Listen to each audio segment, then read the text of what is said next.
Welcome, everyone. Dr. Anthony Criniti IV here, also known as Dr. Finance. You're on the Dr. Finance Live podcast. We have an incredible guest today. We got Paul Hutchinson in the house, folks. Real quick, Paul Hutchinson is the co-founder of Bridge Investment Group with over $40 billion assets under management and 2,000 employees. He retired in 2017 and he became a full-time philanthropist. So we're going to hear all his incredible stories and get to learn more about Paul. So welcome, Paul. How are you, sir? I'm doing great. Thanks, Anthony. Great to have you. Great to have you, Thanks for letting me be on your show, brother. You're welcome. I'm honored to have you here. So Paul, you really achieved the dream for a typical investor. Like, I was a former financial planner before I became a professor. The dream model was to build a company like yours for I would say almost every financial planner or investor on the planet. $40 billion on the assets. So I want to learn about your story, but the typical format here is we'll do a quick 30-second snapshot, just basically a profile if you can, and then we're going to get into your story, and then I got about 20 questions after that, and then we'll conclude. So you want to Fantastic. Can you tell us a little about yourself, maybe 30 seconds? The whole thing in 30 seconds. I wanted to be a surgeon. We can go into that later, how that changed my major to business and finance.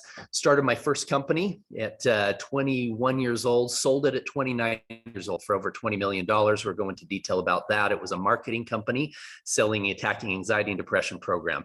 Took some of that money. Some of it was in restricted stock. Others I could have some cash on. Started investing, built a company with John Pennington. John was the co-founder of Bridge Loan Capital with me. And we then took that, built that up to loans out on over $100 million worth of property, ran and turned that into Bridge Investment Group, brought on a bunch of partners, and I'll go into details of that as well. That is now $43 billion under management, and have dedicated my life to philanthropy. We'll go into a lot of detail on that. I've led 70 undercover rescue missions in 15 countries. And now I'm going public with a lot of those stories and the success principles that I use to build those companies. That's incredible, Paul. You have an amazing life, and there's a lot of other stuff that I love to talk about. I mean, this is the part that really impressed me. You have honorary doctorate degrees from 12 universities, knighted by the Knights Templar. So basically, we got royalty here, folks. Received the Ellis Island Medal of Honor in 2019. I mean, this list of honors and awards is just incredible. I mean, I really want to read. I have to read, which is all good. Knighted again in the Order of San Martino by Prince Lorenzo in Rome. Received the International Medal of Freedom Award 2022.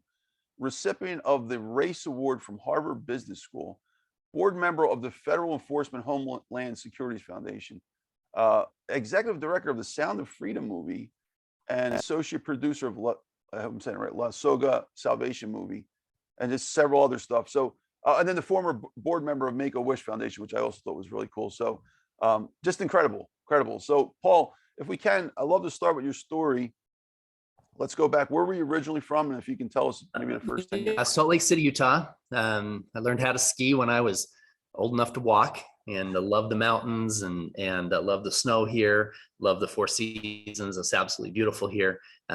So grew up here on the bench in Salt Lake. My dad was an entrepreneur. He's a business owner, and I, from a very young age, was encouraged to be a doctor. So I was trying to figure out what kind of doctor I should be. And I decided I wanted to not be a regular doctor. I wanted to be a surgeon, and not a regular surgeon. I wanted to be a heart surgeon, and not a regular heart surgeon. I wanted to be one that specialized with children. And so I wanted to be a pediatric cardiologist, and took a bunch of my college classes in high school, and was a month away from taking the MCAT when I got in a major car accident and I severed the tendons in my hand. And I played piano for 15 plus years. I was earning money as a concert pianist and teaching and putting myself through school that way. And that dream was crushed. They didn't know if I'd have the dexterity to keep playing, and they didn't know if I'd have the dexterity to be a surgeon. There was a lot of work to re-put this all back together. And so that was a major changing point in my life. Crap, I've thought my whole life I wanted to be a heart surgeon. They don't know if I, and one of the doctors told me, he said, well, you can be a regular doctor. And my answer was, I don't want to be a regular anything. I want to, if I'm going to be a garbage man, I'm going to own the dump. That's just how I think. That's I've got this one beautiful life to live, and I'm going to live it to its fullest. And so that kind of changed gears in at 21 years old. And I changed my major to business and finance and organizational communication classes, and started down the road of business that we can go into. So that sounds great, Paul. So by the way, we'll get back to the early part of your story, but how old were you when you got into that accident? 21. 21? Yeah, 21 Wow. years old. Yeah. And in fact, super cool story that was tied to that I'll tell now. This was also just about a month before I got married for the first time. And at the time, my wife, her name's Tiffany, she was a dancer at the University of Utah on their Crimson Line. She was a model for some different modeling companies. She was 112 pounds. And in that same accident that I severed my tendons, she broke her pelvic bone. And she wasn't able to dance, wasn't able to exercise. And she ended up getting pregnant with twins. And then we got pregnant with our third little boy.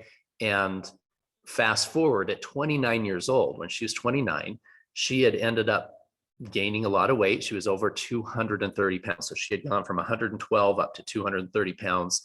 And I had just sold my first company, and I was speaking at some different business seminars. And one of them, I was talking to these entrepreneurs and telling them, all you have to do, you just decide what it is that you want. Put that in your mind and believe that you can literally be, do, and have anything that you can imagine in this life. And after that, she said to me, she said, Paul, she said, I've been thinking about this. I want to do something great with my life. And I said, well, what do you want to do? And my question to these young entrepreneurs always is, if time and money are no issue, and you knew you couldn't fail, what would you dream? And so I asked her this. I said, Tiffany, if time and money were no issue and you knew you couldn't fail, what would you dream? And she said, you're going to laugh at me. I said, I will not. She said, since I was a little girl, I wanted to be an NFL cheerleader. I'm looking at my 29-year-old, 230-pound wife, and I'm like, you go, girl. You serious? She's like, yeah, I'm serious. When I was 14 years old, I danced at a halftime of the 49ers. And I just thought that would be the most amazing thing if I could be a 49ers cheerleader. And I thought, wow, okay. And when I realized she was serious, because I teach the importance of visualization and putting it in your mind and seeing it as if it's here right now, I gave her for Christmas that year. I went online. I found a picture of a 49ers cheerleader who had hair similar to hers. Her body and her face, of course, were different. I did an Adobe Photoshop, and I put Tiffany's face in there, so it looked like it was actually her in this cheerleader outfit, and put at the bottom Tiffany Hutchinson, San Francisco 49ers Gold Rush cheerleader, and I framed it. Gave it to her for Christmas, and she opened it and she started crying. She was like, wow. And she puts it on her bedstand, and every night before she went to bed, she would just hold that picture and just stare at it. Every single morning before she got out of bed, she would hold that picture and stare at it for a few minutes and visualize that being her. It motivated her to start exercising every single day, and 2 to 4 hours a day. She lost all of the weight from 230 pounds down to 112, down to her pre-wedding weight. Anthony, there was 500 girls trying out for the 49ers that year. 500 girls. Wow. There was 3 spots available. She was the first pick. You can type on the internet, type Tiffany Hutchinson, Draper, Tiffany Hutchinson, 49ers, whatever. You can see the newspaper article. But she was the only girl in the NFL that was married, that didn't even live in the state that they were there, and was over 25 years old. And Inside Edition did a whole piece on her, called it Tiffany's Triumph, did the before and after. But the principle is so important to everything that we're going to talk about today in building successful companies and building successful philanthropies. All of these things is I'm going to talk about the importance of belief. the importance of that visualization, not just our actions creating our future, but in reality, our words and even our thoughts, and that focus attracts. And it's more than just the law of attraction. It in reality is the law of creation. And as we're creating this world of abundance, literally every single person on this show can be, have, and do anything that you can imagine. You just have to identify what it is. So many people spend more time planning their next vacation than they do planning their life. And so taking that time and writing down those very clear, specific goals in every area of your life, not just financially, but with your health, with your relationships, all of the areas of your life that are not where you want to be, write down your goals in a positive present format, and see it as she looked at that picture of herself every day. Visualize that, and it will literally transform your life. That is a beautiful story, Paul. And so you guys really experienced some trauma together, and this was right before your wedding. I mean, there was only 2 people in that car, I'm guessing. Yeah. And so it changed both your lives, really. You Yeah. just told her how it changed yours, and then this is how it changed hers.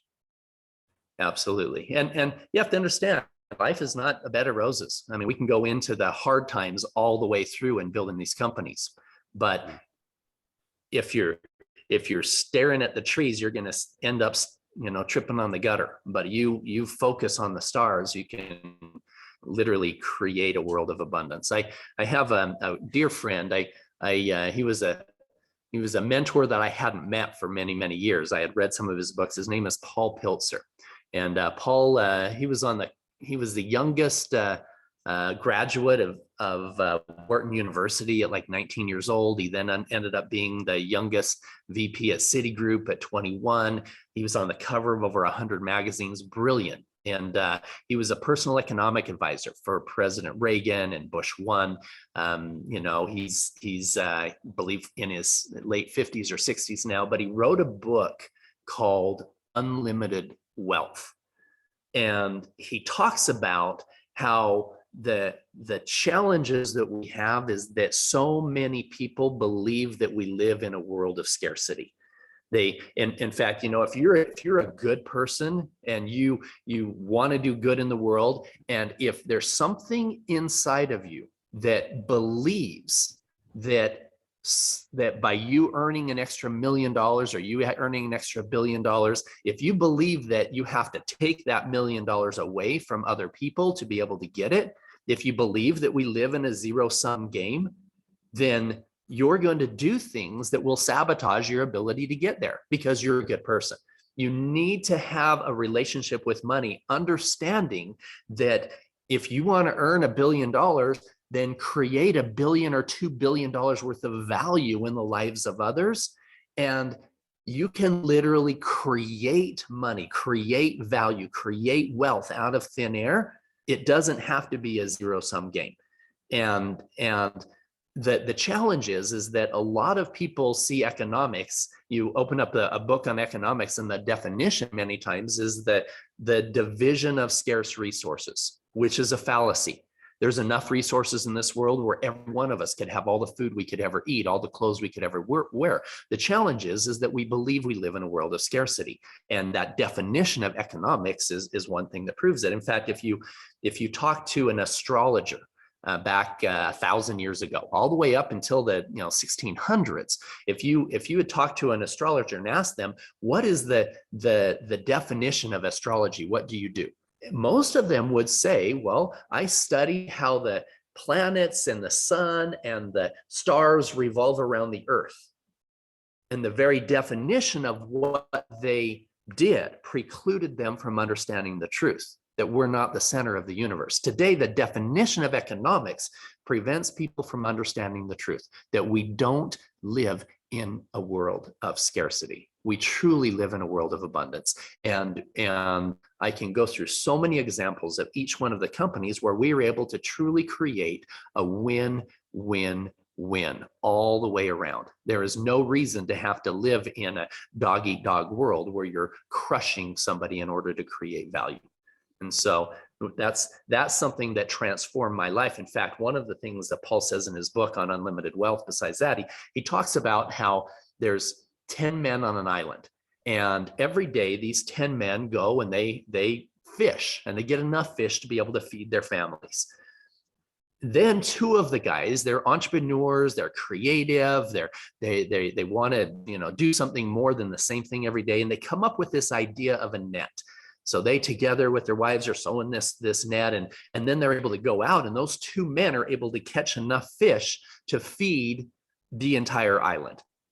So now the challenge is we've got 80% unemployment, because those 8 men don't need to be fishing anymore, because those 2 men are getting enough fish for everything. Now, a dysfunctional system would tax those 2 men 80% of their fish and have the other 8 just sit around.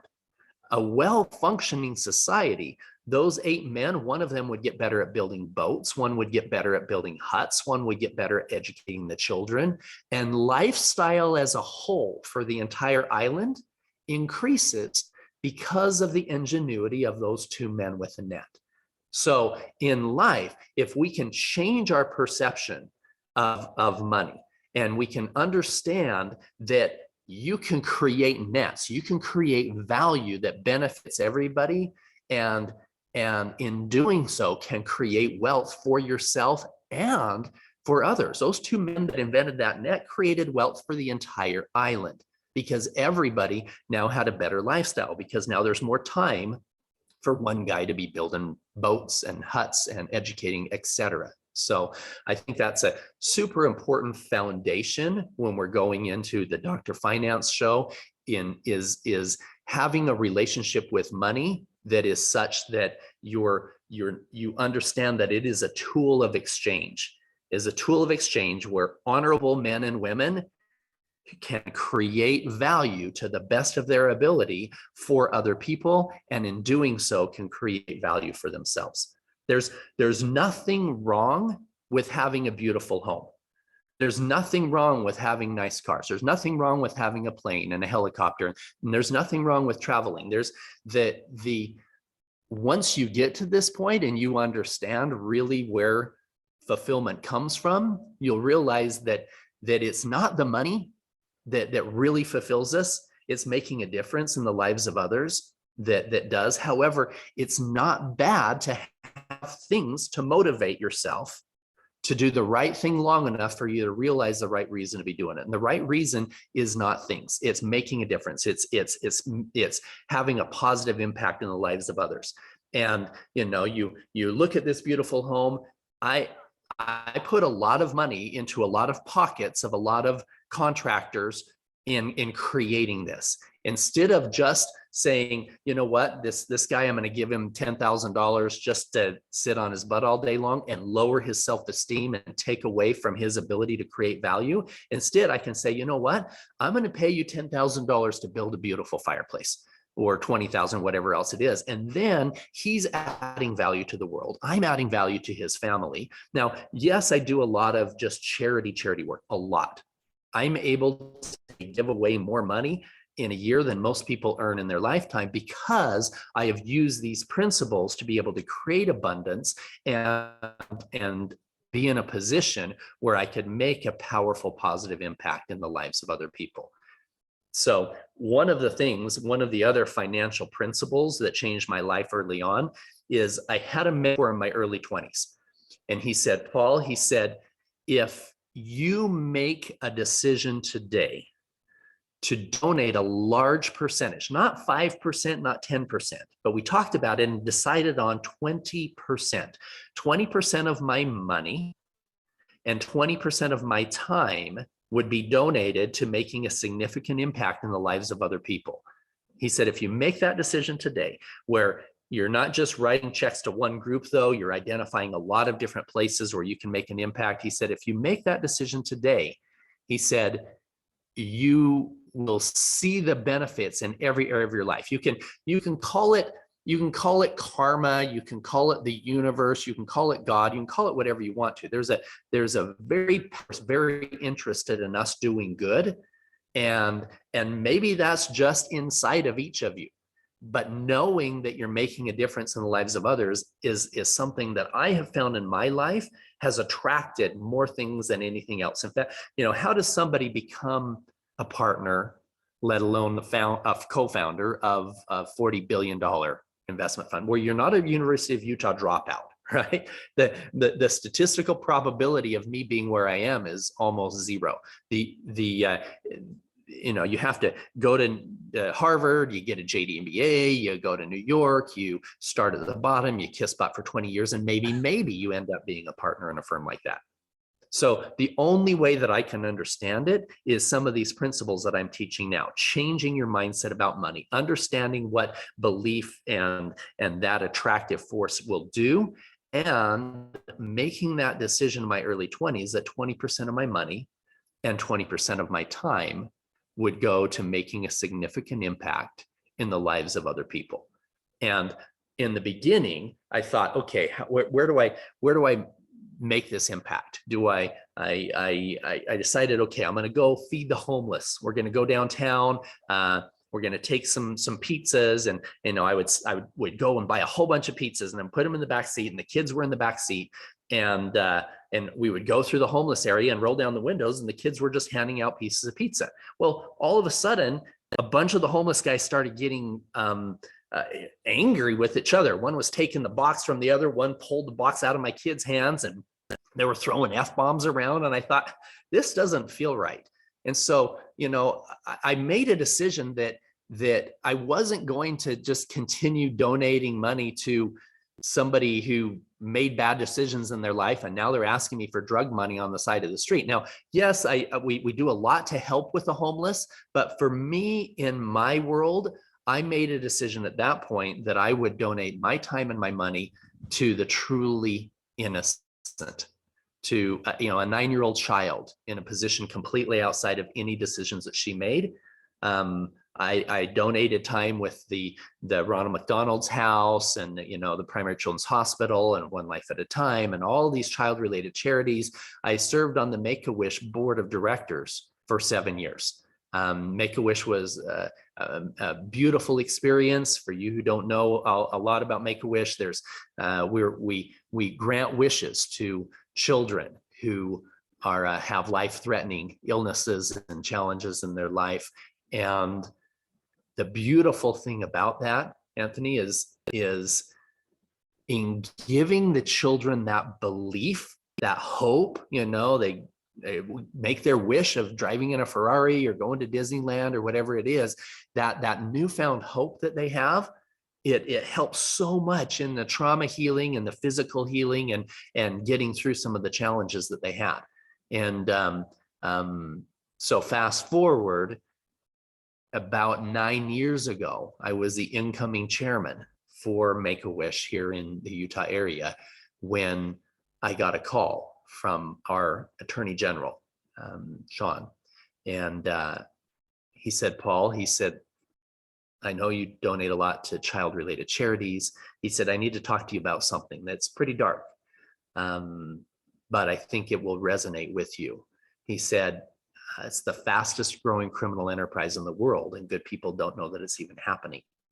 And he was talking about trafficking, human trafficking, and in particular, child trafficking, which is a dark subject, but I changed my philanthropic focus and decided if my goal was to have a powerful, positive impact in the lives of others, if we could help pull these children out of hell and get them back to their families, that would be a beautiful road to go. And so we can talk about, that later, but I know being the finance show, I want to talk more about the routes in building the companies and kind of the heart behind that and how you build and create wealth in all ways for your family.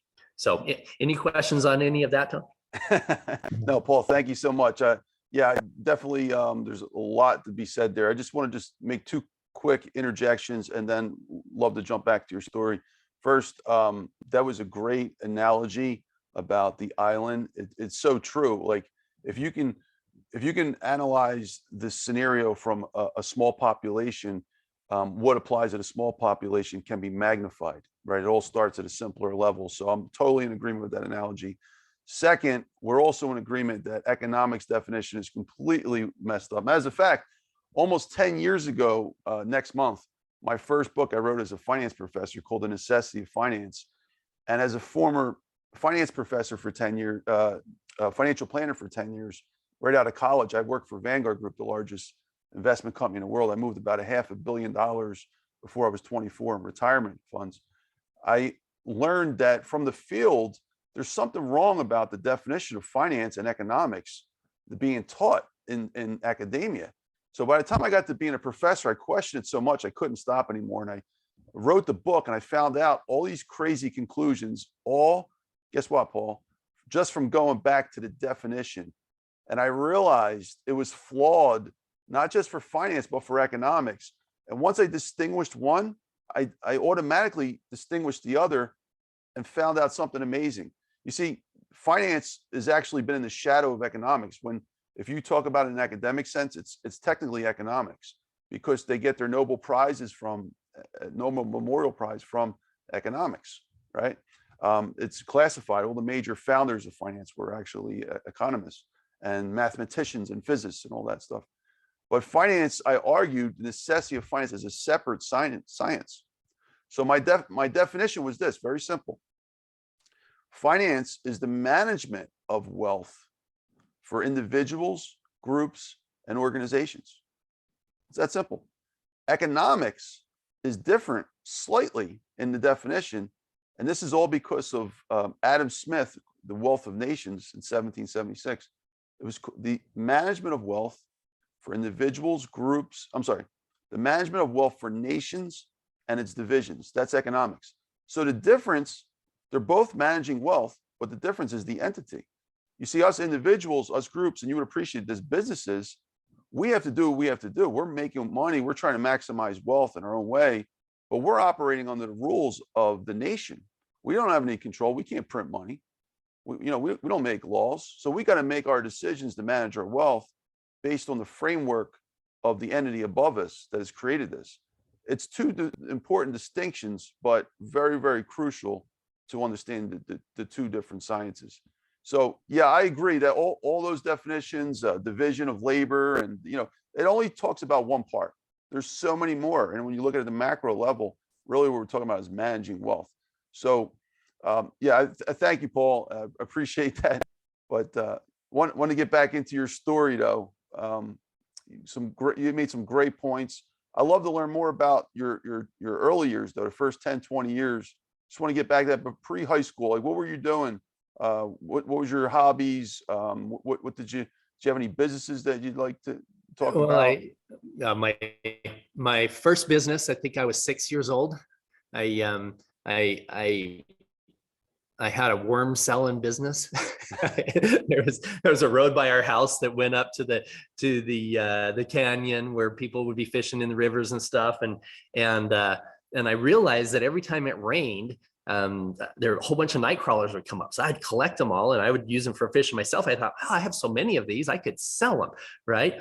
And then my dad came up with this little invention for me. He took this iron rod and made it into kind of a horseshoe with points on the bottom, and he wrapped some electrical cord around it and plugged it in, and so it actually electrified the metal and pounded that in the ground. So I would pound that in the ground and plug it in, and it would make it didn't have to rain. All the worms would just come up. I'm like, oh, wow. So then I told my neighbors, hey, if you have too many worms in your yard, I'll help get them out. And I plug them in, get all these free worms, and then go and sell them on the side of the street and make some money at it. So that was a beautiful idea. And then I got in a big fight with my dad because I had this great idea that I wanted to build a store of my own. I was 8 now.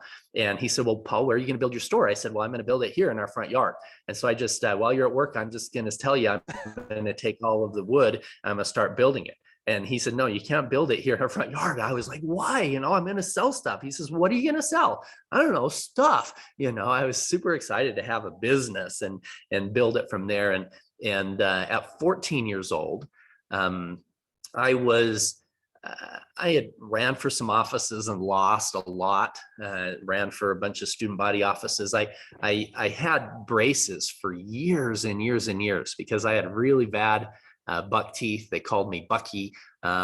One of my, I was running for student body vice president at one point of the, and I had my slogan, if it ain't Hutch, it ain't much. And all the cool kids changed it to Hutch ain't much. And I, it was super hard for a young teenage kid on my self-esteem, trying to figure out where life was. And so I went to my dad and I said, Dad, I said, how do I be successful, and how do I get people to like me? And how, I'm just trying to figure out this whole world of personal interaction and everything else. And he gave me a couple gifts that changed my life. He gave me a book called How to Win Friends and Influence People, Dale Carnegie's book. This was an old tattered version that he had for years and years and years. And so he gave me that. And then he gave me an audio tape program by Brian Tracy called The Psychology of Achievement. And I started reading that book that was old and tattered, and I read it and I read it again and I read it, and I realized, wow, the people that I meet are 1,000 times more interested in themselves than they are me. Maybe I should change my approach. Maybe I should figure out how to be supremely interested in every conversation and the people that I'm talking to, and understanding how I could change my perception of myself and change my perception of other people and interact with them in a way that would create value for them in their life.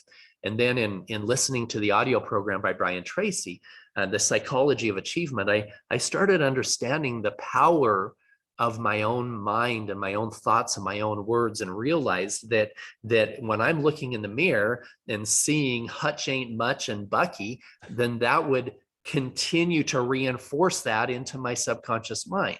But if I could look in the mirror and say, yes, I'm a good person, I've got a good heart, and I can be, do, and have whatever I want. I just have to decide exactly what it is. And I have to look in the mirror and say, I like myself. I like myself. I like myself. And changing that inner dialogue would transform the trajectory of my entire life. That one thing, beyond everything else that I can teach, is changing that inner dialogue. When you're in the mirror shaving a millionaire, seeing that person that you want to be, you're putting, if you're a female, you're putting, your eyeshadow on, and you're seeing an executive, you're seeing a fantastic mom, you're seeing whatever it is that your goals are in your life. Visualize it, just like my first wife did when in holding that picture of her being a cheerleader for the 49ers. Holding that and visualizing it, seeing it as if it is today, will bring together the right people and the right circumstances and the right decisions that you need to make to guide you in that direction. But it starts with how you perceive yourself. Paul, how old were you when you, I'm sorry to interrupt you. How old were you when you first read that Brian Tracy book? I was 14 when my dad gave me those books and tapes. 14, 15 years old. It was before I could drive. And I started reading those and starting to understand how they could impact my life. And that changed a lot, coming into my high school years and starting to change my perception. I wasn't that little nerd kid. I wasn't popular either. I'll tell you this, I had a few good friends, but I wasn't one of the cool kids.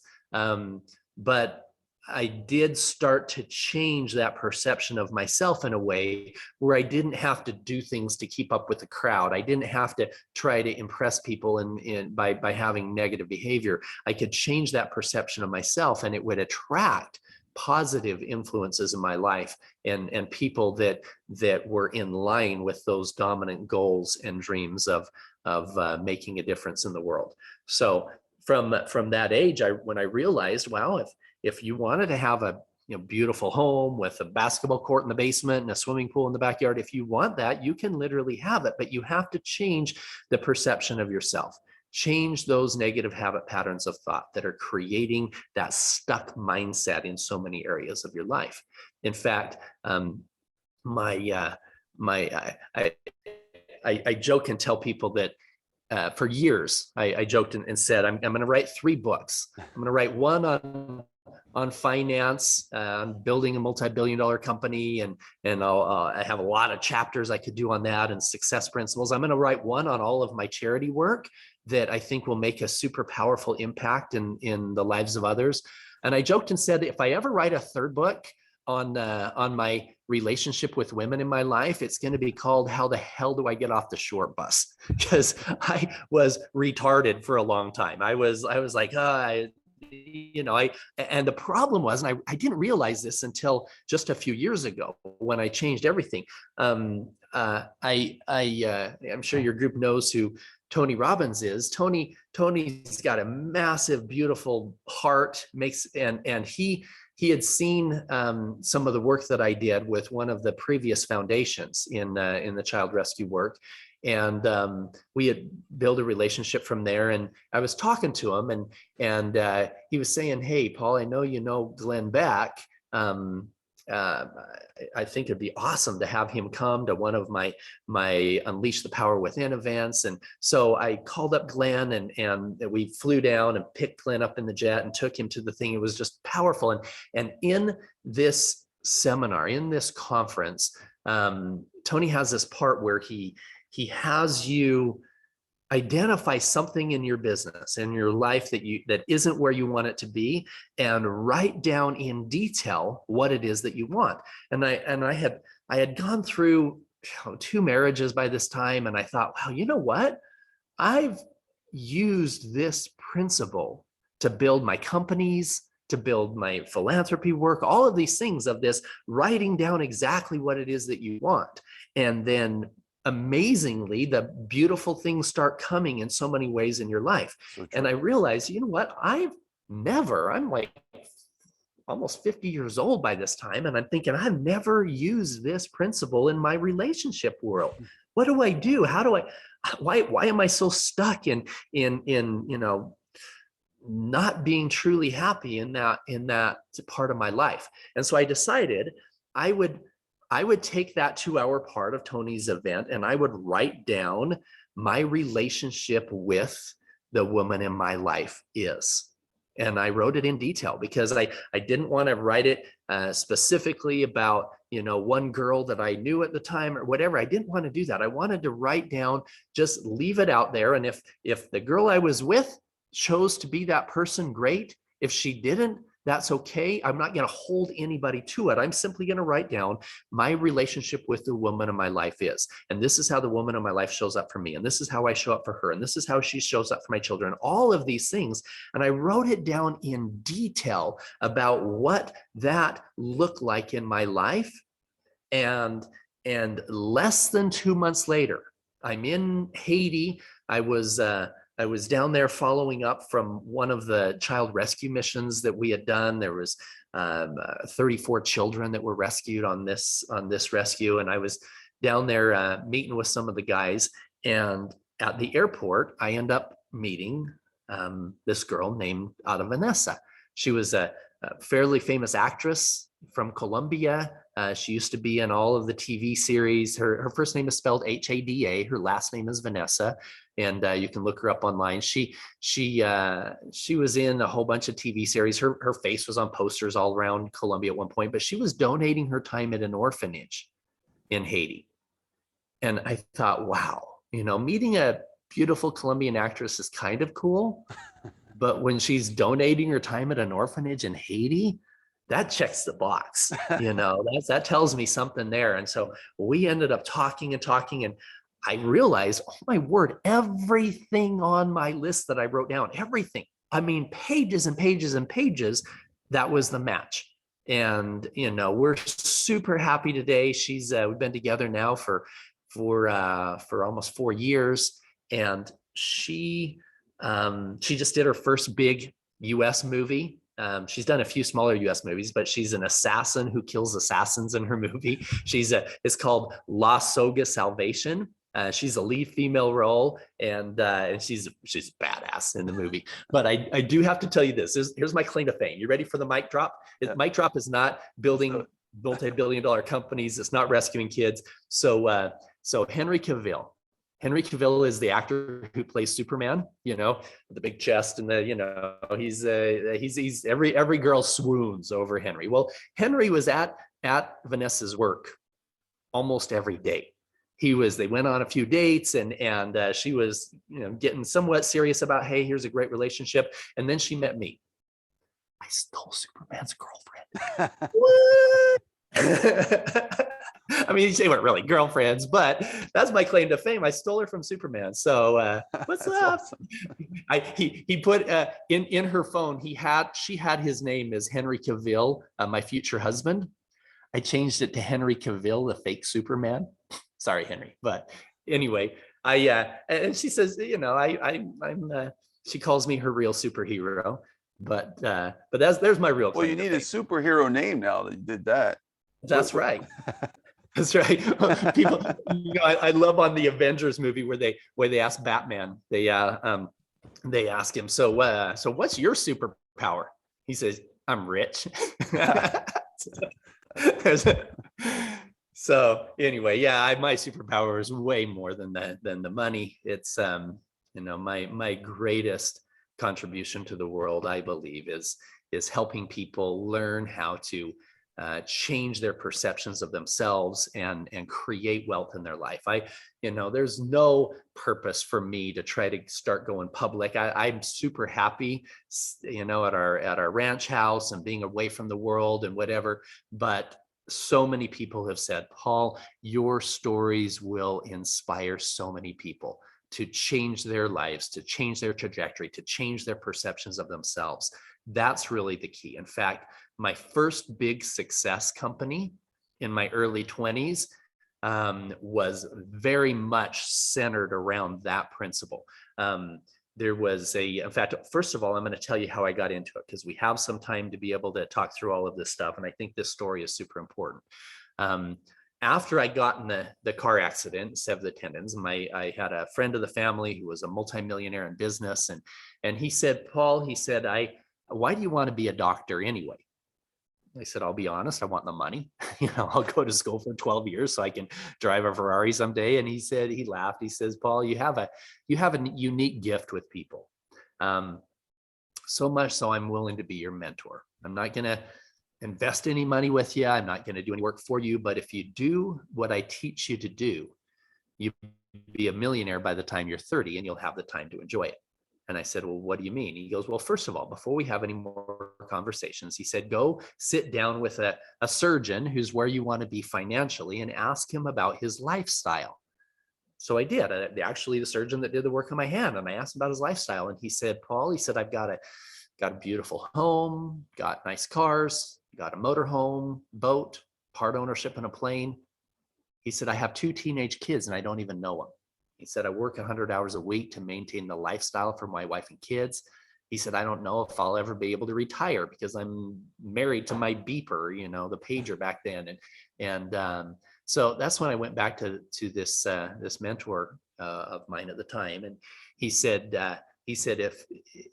there's a big difference between people who have a lifestyle financially. And this is one of the things that Robert Kiyosaki taught in his book, that Sharon Lecter helped him with some of the stuff in the beginning. I know they're not together now, but I met him way back then. My mentor introduced him to him, and he talked about how there's this teeter-totter. And so many times, if you want more money, you end up with less time.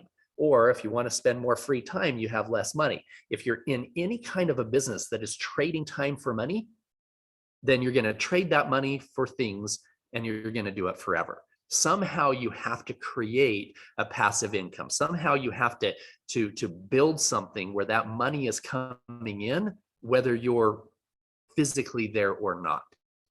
And he drew out on this napkin for me, this little example where you have this little town here, and everybody goes from this town and they climb up this trail up to this place where there's a lake, and they get enough water to feed their family and take care of their dishes and whatever else. And it gets super crowded. So they decide, you know what, we're going to have 2 guys start bringing the buckets. And so Robert asked me, he said, Paul, you have to ask yourself, are you hauling buckets? And are you going to continue to haul buckets the rest of your life? Or He talks about how one of these guys starts this idea and starts building this pipeline from the lake down to the city. And all of a sudden now he turns it on. He's getting $5, $5 from all of the buckets coming in. He said, every business that you build, you have to ask yourself, are you hauling buckets or are you building a pipeline?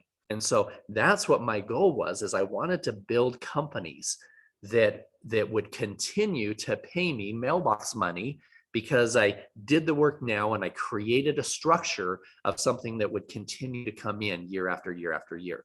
And so my mentor said, he said, okay, Paul, he said, if you're going to be in business, you have to learn how to sell and you need to learn how to handle rejection.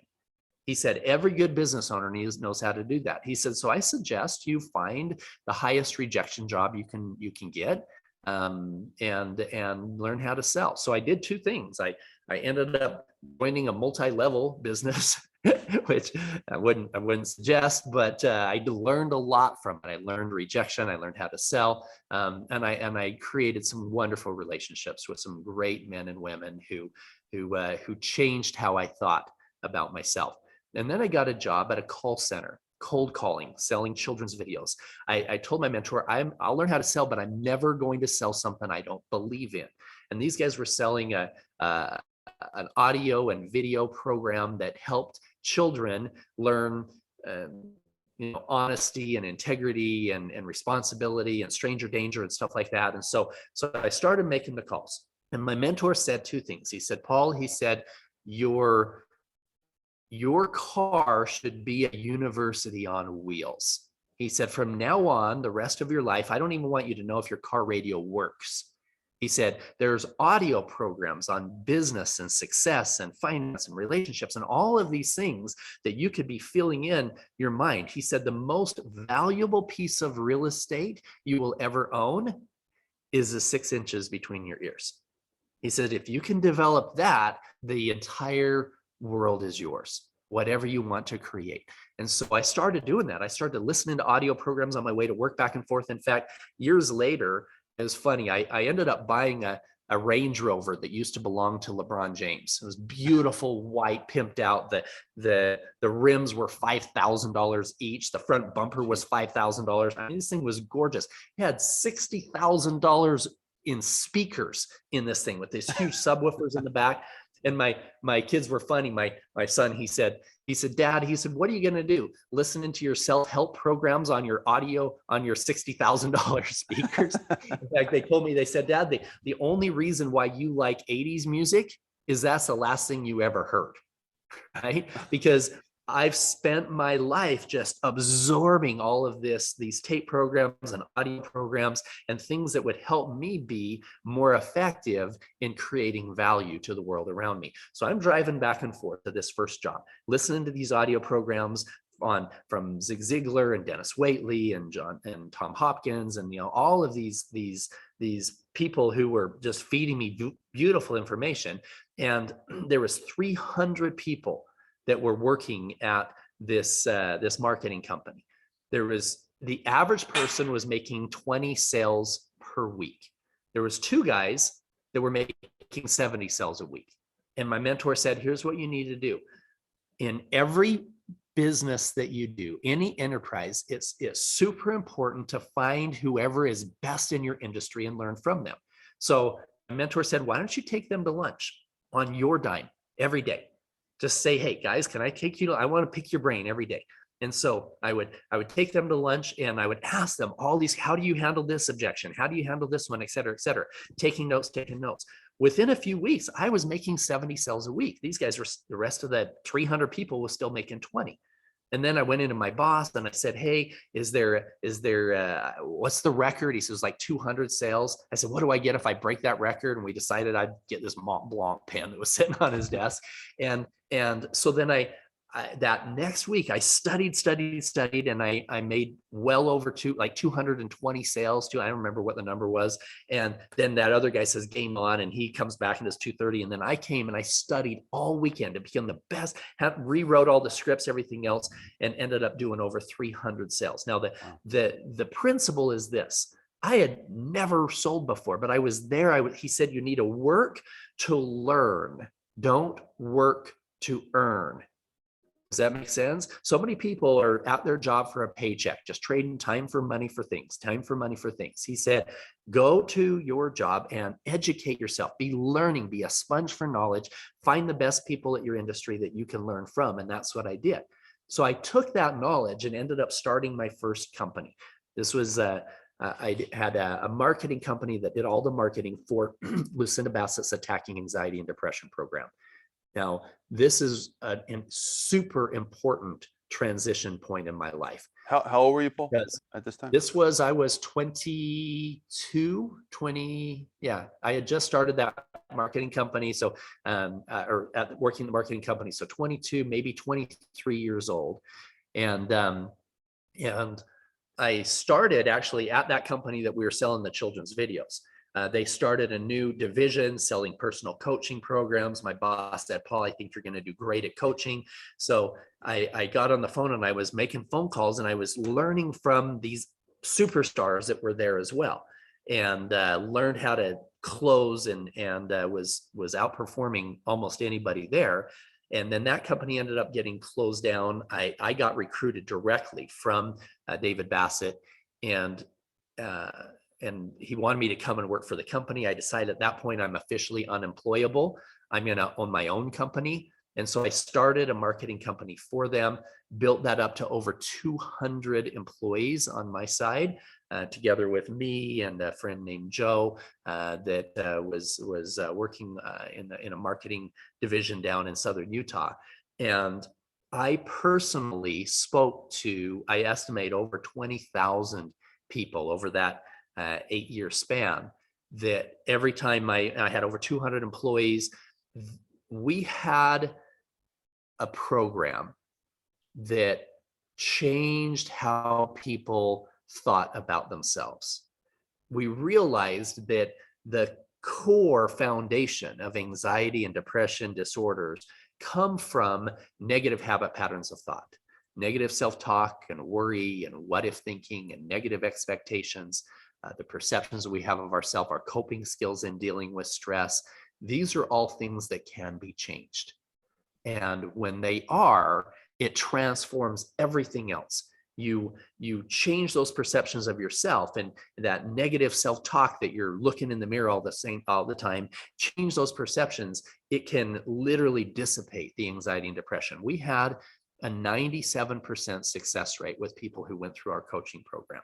They had an audio program that we had 50,000 people a month that were calling in off this infomercial and learning how they could change their lives using these audio programs, et cetera. However, the very thing they were fighting was stopping them from getting the help that they need. That negative self-talk was such where they would buy the audio program and the workbook and they wouldn't believe that they could do it. So we thought, how do we fix this? We put together a coaching program, not of therapists and psychiatrists and doctors. We put together our personal coaches were people who had been through our program before, loving human beings who had dealt with the anxiety themselves, that we could line up as a coach and give these people the one missing ingredient that the tape couldn't give them, which was belief. If we could help them believe in themselves and see that it was possible and have that degree of accountability, we had a massively high success rate in that program. And so I sold that company when I was 29 years old. I sold it to a public company for $20 million. Wow. Now, most of it was in restricted stock. I had some cash out of the deal, but I had enough cash where I could, and there was a whole other story to that. A lot of that restricted stock, and it ended up being penny stock stuff. And I was retarded when it came to finance at the time and ended up having some challenges there. But there was enough cash to start doing some investing. I started doing some real estate investing. I realized if I didn't hire a guy smarter than me, I was going to lose all my money in real estate. Met a guy by the name of John Pennington. We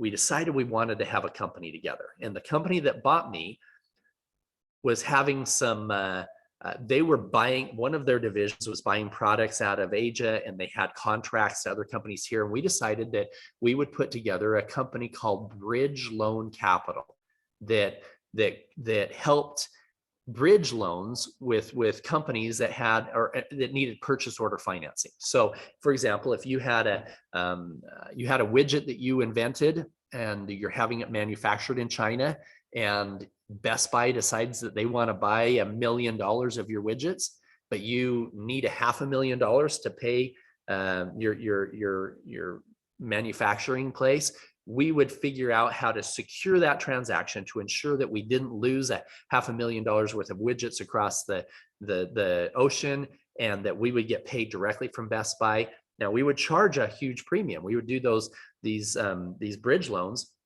We would charge 2 or 3% a month on that money. So we were getting 24 to 36% on the money. We started with our own money. We started bringing in some other investors, and built that up where we had my first year, it took me an entire year to raise $2 million. And $1 million of that was stuff that we had that we were committing to match everybody else's. By the time I retired, we were raising $10 to $20 million a day, because we had the track record and the credibility. But way back then, doing these bridge loans was it took a long time, and we didn't have the credibility. John and I had been business owners in the past, but we never managed a fund. So we put together the fund, and from the beginning, John and I were in this little teeny office. It was so small that if we backed our seats up at the same time, we would hit chairs.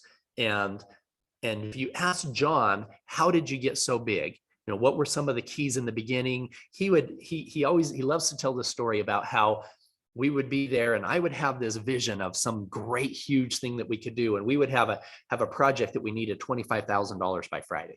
And I'd be on the phone calls, I'd make phone calls, and I'd turn around, I'd get off a call, and I'd turn around, and I'd say, John, we're going to be $1 billion fund. And I'd put my little pinky to the side of my mouth, and he'd be like, Paul, as you know, we need $25,000 by Friday. And so I'd be making phone calls. And then then we would have these conversations, and John would say, Paul, you know that we don't have the education or the pedigree to even manage a multi-billion-dollar fund. And I said, yes, but if we continue to do things from a place of integrity, we build it right from the beginning, and we have the vision of where we want to go, we will attract those right people. And that's exactly what happened. I got a phone call. We were a couple million under management, and I got a phone call from a friend of mine, Travis Anderson, who he had a company that did strategic leadership consulting type stuff. And he was putting together a trip with a bunch of guys that he had coached from these big Fortune 500 companies and others that he had done some coaching for over the years. And he said, Paul, he said, I'm pulling together a group of guys, and we're going to go climb Kilimanjaro in about 3 months. Do you want to go with us? I'm like, Kilimanjaro, what? Where's that? He says, it's the biggest mountain in Africa. And I'm like, no, I said, I haven't even climbed Mount Olympus. It's in my backyard. Why would I want to go climb Kilimanjaro? This doesn't sound any fun at all. And he said, well, he said, you're going to have to, we're training. We're giving up all of our Saturdays over the next 3 months to go hike. He says, I think you'll enjoy the hikes around here, and you can train for it. And it'll be about $10,000 a person to go. And I said, well, then hell no. Why would I pay $10,000 and give up on my Saturdays to go climb a mountain in Africa? That's just not super cool to me at all. And he goes, well, let me tell you what I'm doing. He said, I've handpicked 12 owners or CEOs of the biggest companies that I have mentored over the years. And I'm going to have you guys get to know each other on the mountain and build those relationships. I think it'll really make a difference. And he starts reading down the list of the guys that are already coming. And about halfway down the list, I said, now, when are we going again? What's the date of this? Because I realized that going and spending time with people of that caliber would transform my life. It's been said so many times that your income and your lifestyle 5 years from now will be the average of the 5 people that you spend the most time with. And so if you're spending time with, your drinking buddies that are all, massively in debt and broke and whatever else. And that's the majority of your time. Energetically, statistically, you're going to be the average of those in the next 5 years. So being able to create some new relationships with people who were superstars. One of the guys just sold his company for $200 million. One of them, at the time, we thought that Richard Branson was actually going to come on it. We had one of the guys that was on his Rebel Billionaire show, the founder of Lovesax, was on that trip with me. A bunch of these just amazing, powerful guys. Paul, it was only 10 grand. That's it. Yeah. Yeah. It was awesome. Like, to be a part of all that. And I was fine with the money. I'd sold my company and stuff, but at the time I wasn't excited about climbing a mountain. But when I realized these are power players, and the guy that they hired as our guide was the same guy who took the blind guy to the top of Everest. He's one of the top mountain guides. He's a doctor, can prescribe medicine on the thing, whatever. Fantastic group of people. In fact, when we got there, I didn't know what to expect. We were like, okay, we're supposed to pack all this stuff in this big duffel bags, but then just bring a little teeny, just a camelback type of a thing, and just for snacks for the day. And so we sent all of our bags before with a bunch of porters, and there was 12 of us guys, and they had brought 48 porters to carry our crap up the mountain. That's 4 per person carrying all of our stuff, right? So they go up ahead. We start walking. We don't know what to expect, and we come around this corner as we're hiking halfway through the first day, and we pass these Europeans that are sitting on some rocks eating squished peanut butter sandwiches. We say, "Hey, how you guys doing?" Good. And we go around a couple more corners, and there's this double banquet table set up with a 4-course meal and a private chef that was there, and all of our porters with all of our stuff. We're like, wow. We go inside this, tent area where they have this thing all set up in the shade. We're like, oh, this is nice. So we're all eating this meal. So, 15 minutes later, the Europeans pass us. They look in, they're like, damn Americans, because it was posh. We were just carrying, and they had, each one of us had our own tents. These guys, we're in these $250, $300 boots, and our porters are in flip-flops, just carrying our crap up on their heads and all those chairs and everything. But it was a fun trip. But one of the things that I learned from the trip, which was super powerful in a business world, I 2 things. First of all, right before the trip, I had some negativity from some of my employees that were upset that I had sold my company for 20 plus million in stock, et cetera. And they had good jobs from me for over a decade. Well, not over a decade, like 7 years. And so somebody gave me a book called Atlas Shrugged by Ayn Rand. And it's this big, huge, fat thing. And he said, Paul, this will change your life. This will, especially with all the stuff that you're going. And his name was Marty, gave me this book. And I jumped on the plane with it on the way to Africa to climb Kilimanjaro. And I start reading it. I'm like, this is stupid. I don't like storybooks. This is a storybook about some lady in a railroad and all this stuff. I says, this is crap. I need a book that says, this is how you build a relationship. This is how you build a company. Step.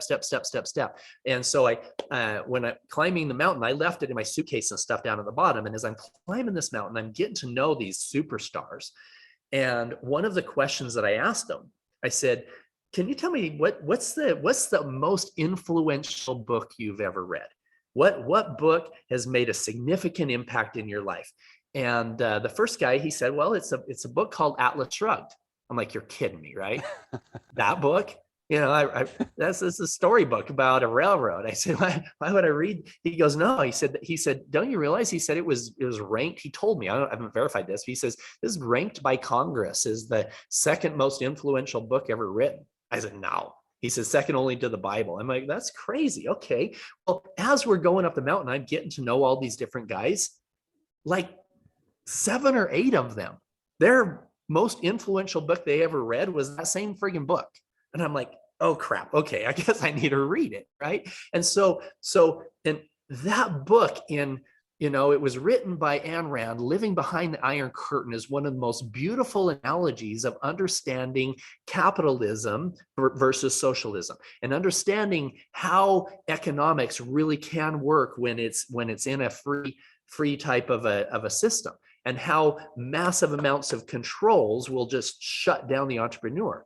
In fact, I moved it to the other house, but right up here above the fireplace, I used to have 3 beautiful statues of Greek gods. I was in Greece with my sons, and I saw this gorgeous statue of Atlas, this bronze statue, and he's holding, the world on his shoulders. And it's just gorgeous. So I bought the Atlas thing, and then I saw there was a Zeus one, and there was a Poseidon one. And the 3 most powerful gods in Greek mythology is Zeus and Poseidon and Hades. Well, I didn't want Hades in my living room, but I bought the Zeus and Poseidon. And when I set them up, I put the Atlas right in the center, and he's holding the world on his shoulders, because in the book Atlas Shrugged, it's the atlases of the world are people like you, Tony, the people like me, the people that are creating jobs, creating wealth, creating value, holding the world. And it's not just ultra successful business owners. If you're a bus driver and you're consistent and you add value to those kids, that's an Atlas shoe. So the difference is the producers versus the moochers. And the Atlases are the ones holding that world. And what if the moochers of the world that he's holding, what if they start complaining so much? Oh, he's got that nice house. He's got that nice car. He is lucky. Take. Let's tax him more. Let's take more. Let's try to screw him out of money. Whatever it is, what would happen if the Atlases decided, you know what, I'm going to shrug. Screw it. I'm not gonna hold all that weight anymore. And so this book talking about how and I started seeing myself as my goal being an Atlas, my goal of helping the world and creating more and more value in everywhere that I could. And so I put this Atlas statue right in the center here.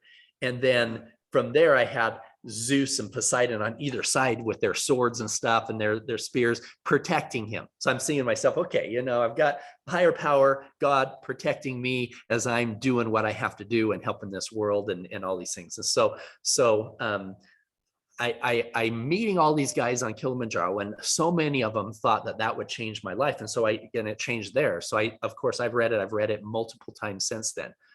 Another thing on the mountain that changed my life was meeting a man by the name of Doug.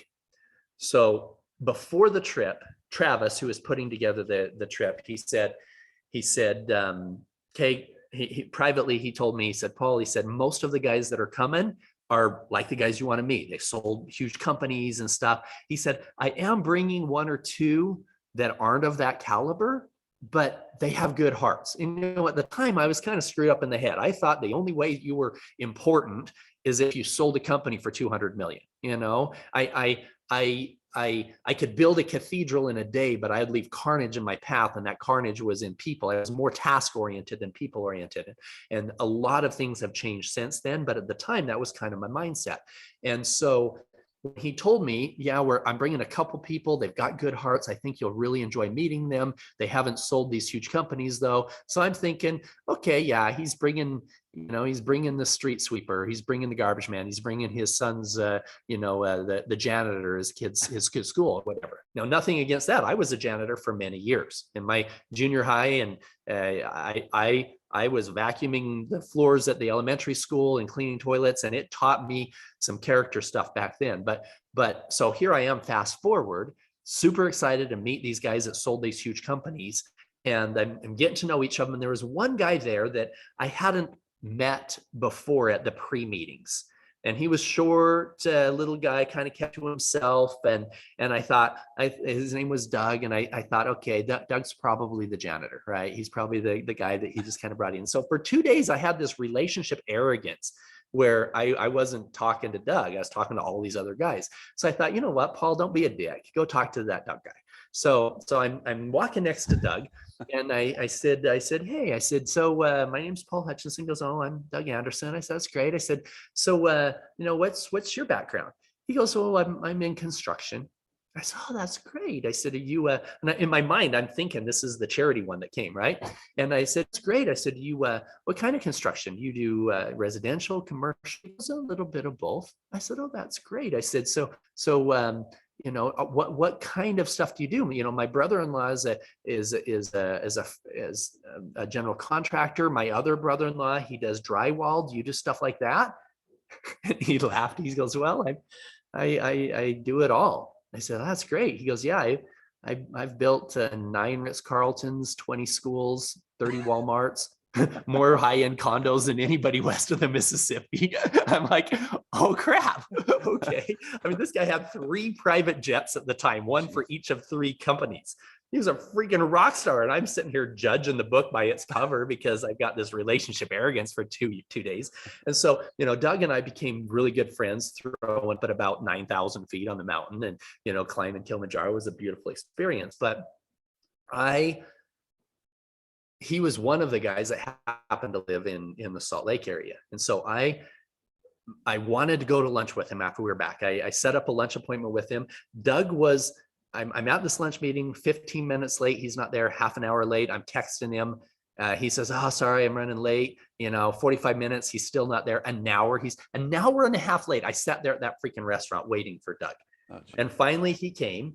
And he saw how committed I was to wanting to build a relationship. He said, you know what, this is great. I said, I only have a little bit of time right now, but let's plan this again next month. I took Doug to lunch every single month for a year. This is while John and I were building the beginning part of the fund, and the bridge loan capital fund that was doing short-term asset-based lending on purchase order financing. And after a year, Doug had convinced me to move over into real estate instead. He said, you can still do bridge loans. He said, but if you had something that you don't have to worry about securing a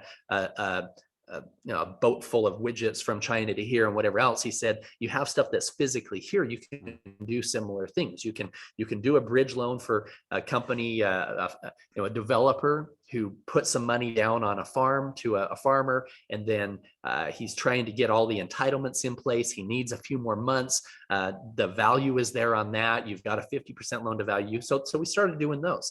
Then after a year of going to lunch with Doug every single month, Doug said to me, he said, Paul, he said, I love your energy. I love your vision. He said, I love the integrity that you and John have put into your company. He said, I'm going to sell out of my construction company and I want to be your partner. And when a guy like Doug says, I want to be your partner, you say, and I want to let you. So I thought that Doug was going to go out and, we had raised a couple $1 million. I thought he was going to go out and build bring in a whole bunch more money. He didn't. But what he did is, being on the investment committee gave me the missing ingredient that I didn't have, which was credibility. He had $3 billion worth of real estate development. We were now doing bridge loans on real estate. So now with Doug there, I was able to go from 2 million to 15 million in nothing, and then build it up to 30 million, 60 million. We had loans out on about $100 million worth of property. And I was introduced to a guy by the name of Don Hartman. Don's resume was a most impressive piece of paper that I had ever seen. He had ran the financial institutions division for Citigroup in Asia. And I'm going to talk a little bit about listening. There was nothing logically, I think, whatever else, but I could energetically, when my son's soccer coach said, hey, you should meet this guy, I could feel it immediately. And when I saw his resume, I'm like, holy crap, this guy lives in Utah. He jokes and says, yeah, Paul found me walking around Salt Lake with an unemployed sign. I'll work for equity. This guy had raised $14 billion to bail out the Asian debt crisis in the late 90s. He worked for Citigroup. He wanted to raise his family in Utah. And so we brought him on, gave him a big salary, gave him a bunch of equity in the company. And in 2006, this is December of 2006, Don comes into my office. Again, we've got loans out on $100 million worth of property at the time. And John and I had sucked sand for a number of years. We were not paying ourselves salaries. We were putting the money back in the company to build it. This year, we were finally getting ready to pay ourselves a 7-figure salary. And Don comes into my office and said, Paul, we're in trouble. I said, the company is in trouble? He said, no, the whole country. He said, we're looking at a multi-trillion-dollar problem. And if you don't change, you're going to be upside down with everybody in your space and doing bridge loans and real estate.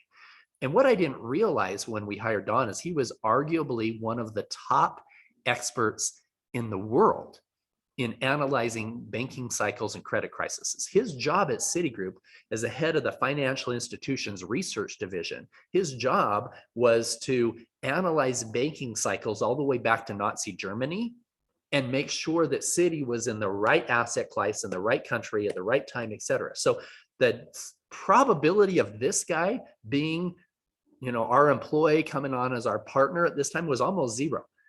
Like one in a billion, because he had called that crisis so either. So he said, Paul, he says, we're looking at a financial crisis that will crush everybody in this world. He said, but if we position ourselves right, this was like a little over a year before, 18 months before the 2008 financial crisis.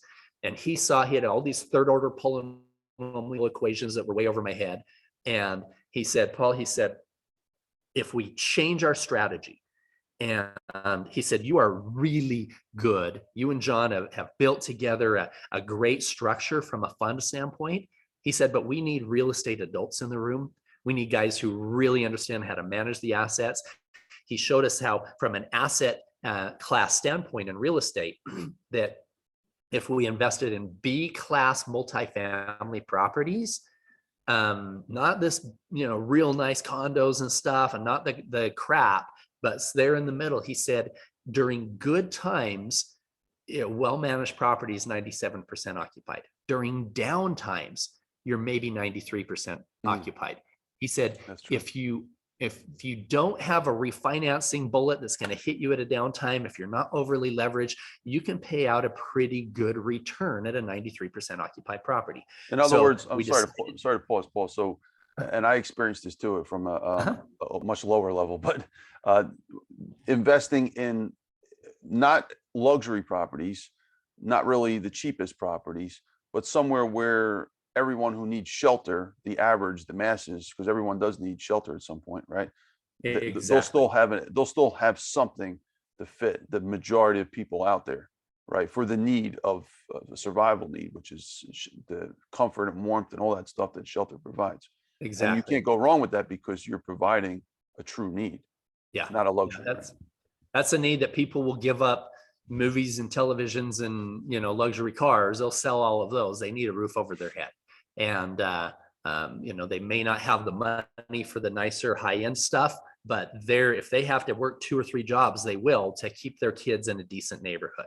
Mm-hmm. And so, we would buy B to B minus properties with a value add story. We would buy those in an A minus neighborhood. You can't fix a neighborhood, but you can fix a property.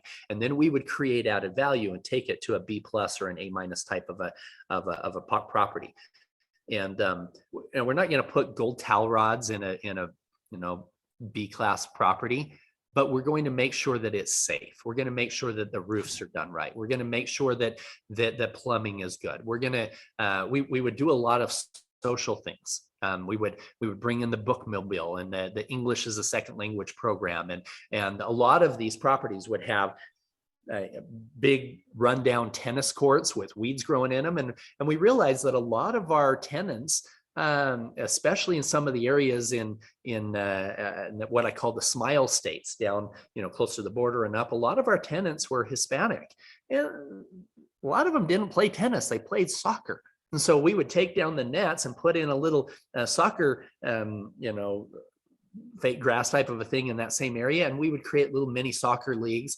We were thinking about the people that were there and creating value for them, bringing in a tutoring program and Taco Tuesday and things like this, and creating added value to the property and kicking out a lot of these people were mismanaging it before. And what would happen is this: we came into the financial crisis that Don saw was going to happen.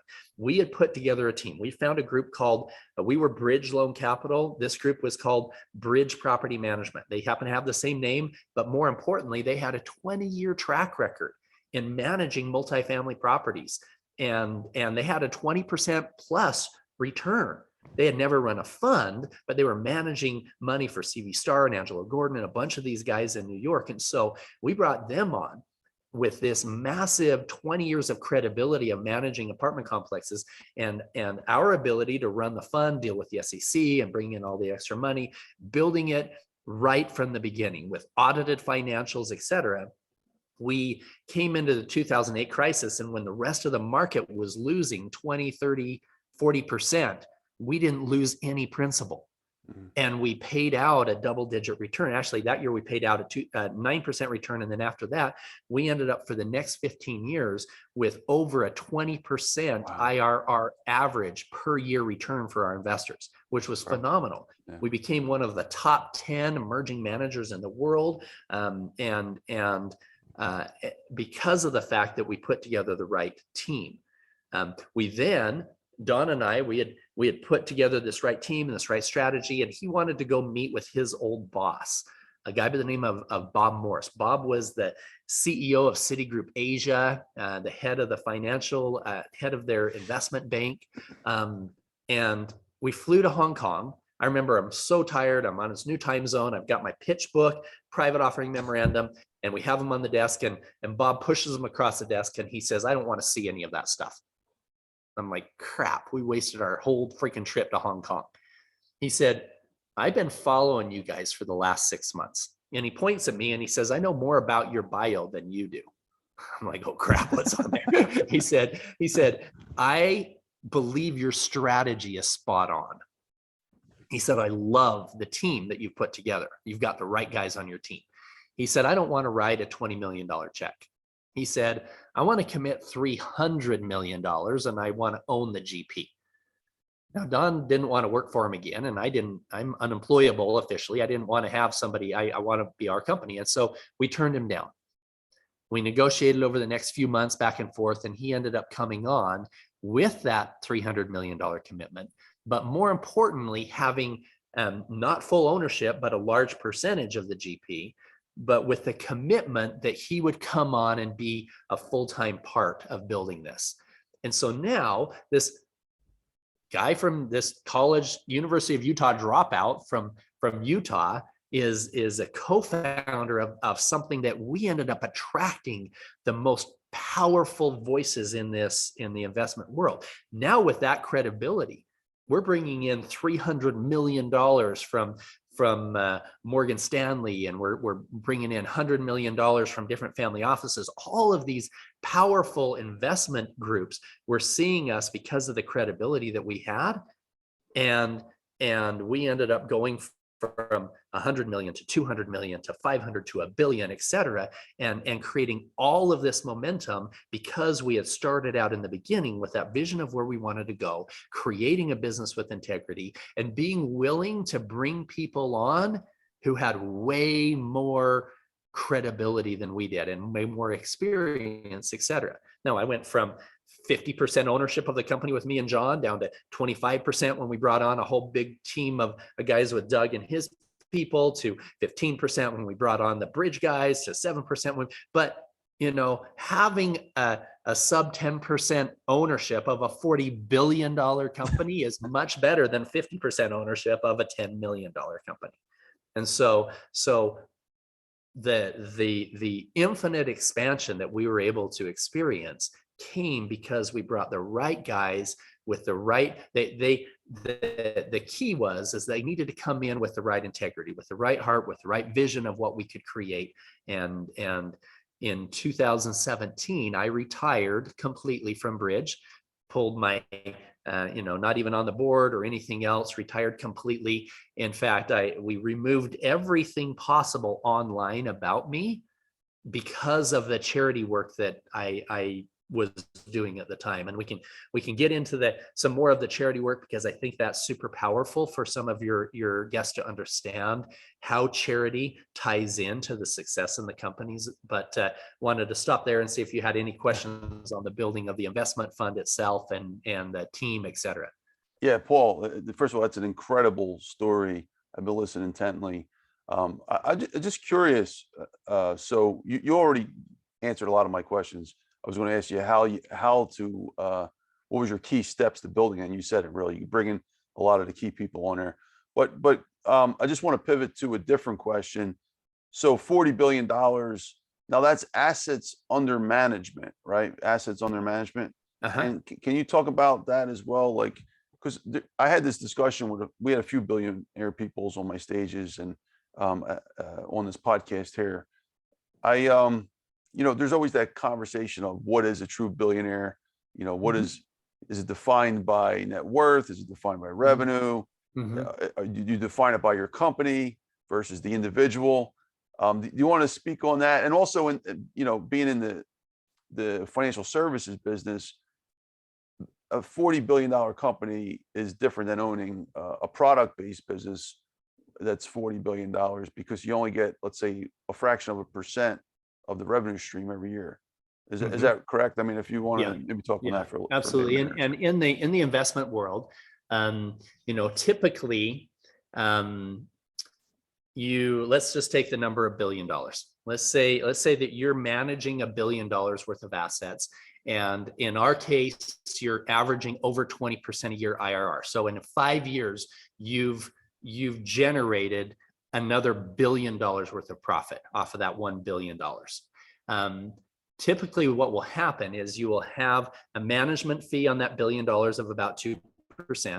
And so you've got a few $100 million. There was 2% of $1 billion. That's to $200 million in management fees that are coming. But then that's $2 million in management fees that are coming. Yeah. But then we get 20% of the split on the upside. So we make $1 billion worth of profit. We get $200 million that's coming back to us as the general partner. So you have $10 billion under management. Now you've got $2 billion over that 5-year period that's coming back to the GP as we're managing the money. So they in the beginning, when John and I were starting and we only had 10 million under management, we didn't earn any money off of bringing in that 10 million. We didn't earn any money off of finding all the deals. We only started earning money off of a management fee that was coming from managing those guys' investment. And then once it became successful, once we made $10 million for them, then we kept 2% or 20% of that. We would keep $2 million. We would give the $8 million worth of profits back to our investors. So that's how it works in the fund management world. Is there's the GP split that comes to us for managing the investment. So none of us as partners are billionaires yet. Bob might be with his equity that is there close to it, but the value of our GP and where it's going and the cash flow that's coming in, the real value is the fact that you can build something, and every single year, every single month, when you're doing distributions to your investor base, the GP gets a 20% of that distribution. And so here I am years after retirement and get significant checks coming in. Oh, you're still an owner of the company? Yeah. So yeah, I still own a part of the GP on all of the different funds that I helped create. And so every single time that there's an asset that is sold or creates extra cash flow, et cetera, I will continue to get cash flow coming in from those. So, back to that example of creating a business where you have pipelines instead of hauling buckets. It allows you to have time and money both. When you've created something that years and years and years in the future, you have cash flow that's coming in off of those assets. Yeah, and Paul, that's a brilliant response. By the way, I'm definitely not trying to discount your credibility at all. No, it's good. It's a very brutally honest question, and I'm glad you answered it appropriately because, first of all, despite everything you just said, let's just face it, to build and I was a financial planner, $40 billion under asset management, and say you played a lead role into that construction, like that is just, you're one of the few percent like who can do that in this whole world. So that's a total honor to be in that elite group. So you're an entrepreneur, man. Like, and let's go back to your story from when you were a kid. You were trying to sell worms. So like you had this in you the whole time, and you just figured out a way to. And by the way, not graduating from college. One of the things I found curious. You're the 93rd episode here, but I seem to be detecting a pattern. There's a lot of people who became very successful that did not graduate from college, And my story is different. I don't want to get into it now, but having reached the highest level of academia, I realized that there was a different perspective. Like if I didn't go to college, I would have had at least a 12-year, and I graduated a lot faster than other people, at least a 12-year head start on the rest of the world. And if I was an entrepreneur, every year you're like 20 years ahead of everyone else if you're really doing what you're supposed to be doing. So you really capitalized on those years. So it's not that it was wasted. You were learning. I mean, Brian Tracy at 14 years old, I didn't even know about him until probably 2 years ago. You know, you were tapping into the self-help world at a teenager, early teenager. I mean, you were learning. So that's really, really incredible. Last thing I want to ask you, before we just wrap up your story. So did you ever meet Brian Tracy, by the way? No, not yet. Yeah, I had somebody after my last podcast that said, Paul, I need to introduce you to Brian, especially since he had such a powerful impact in your life. And so yeah, I would love to meet Brian. He's a lot older now than he was 35 plus years ago when I first was listening to him, but he was super inspiring to me for so many years.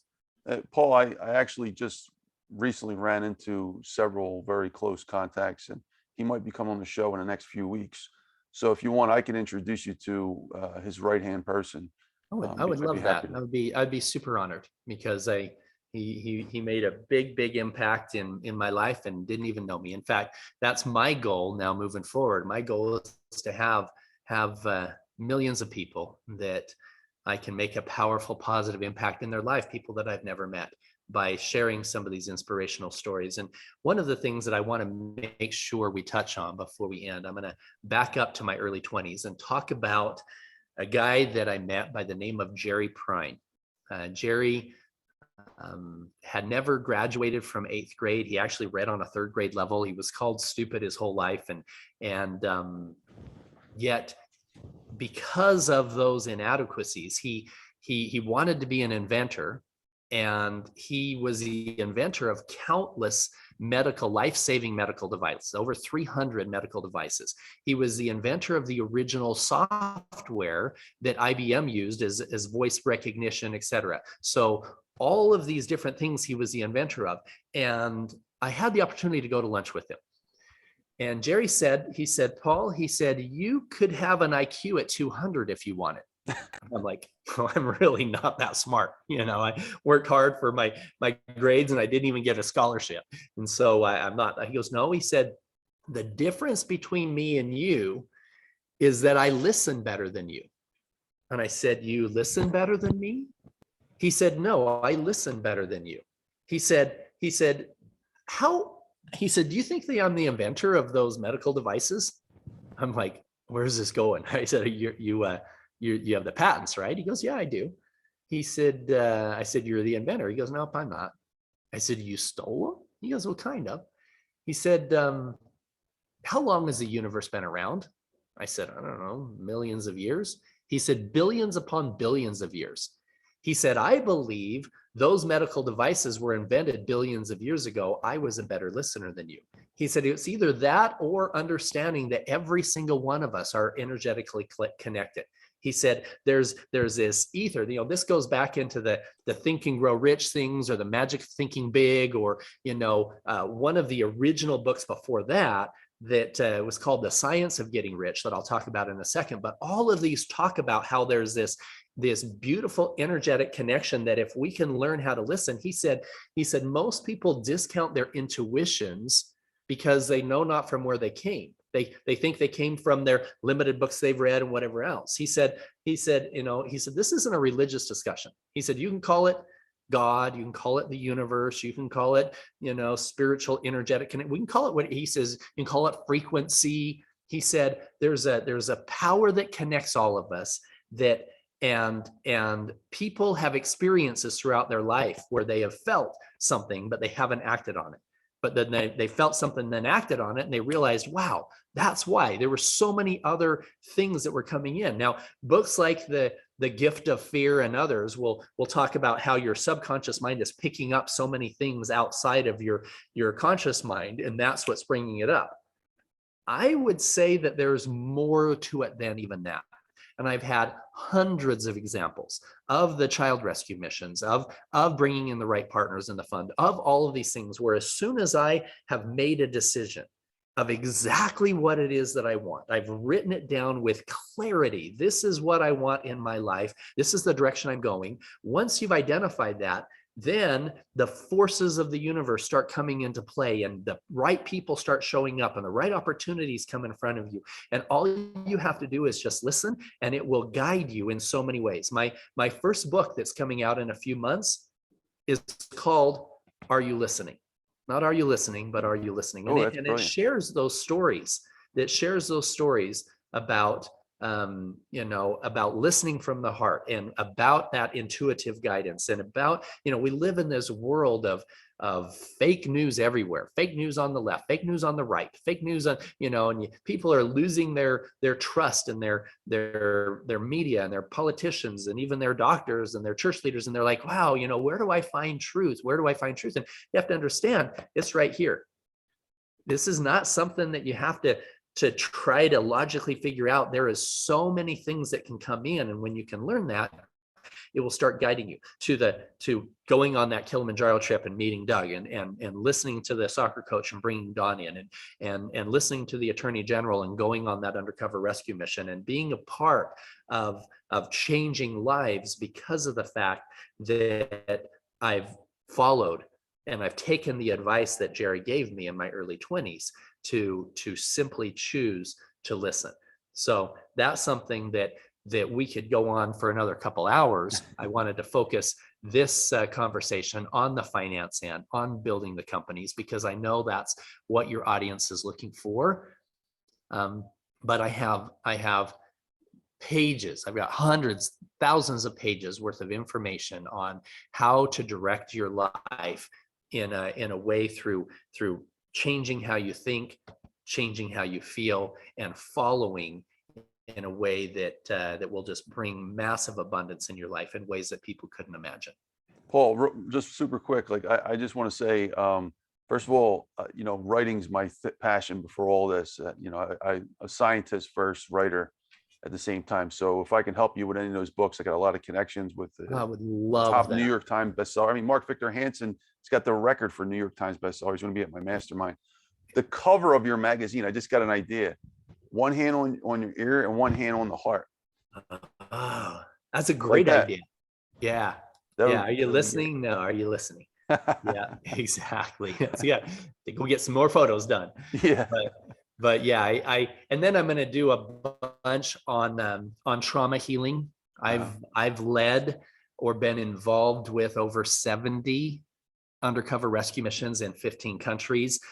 This is the primary reason I haven't gone public with a lot of my experience in so many areas, is because I was still working in the anti-child trafficking world. And now that I've retired from that, I'm leaving that up to some wonderful Navy SEALs and Green Berets that can do what I'm doing and even better. Now I can share many of those stories, and those stories are relevant for business owners too, because the same principles that I use to identify where those trafficked children are being held and pull them out, they're the same things that I used in building the companies and building abundance and creating wealth and financial security for my family and so many others.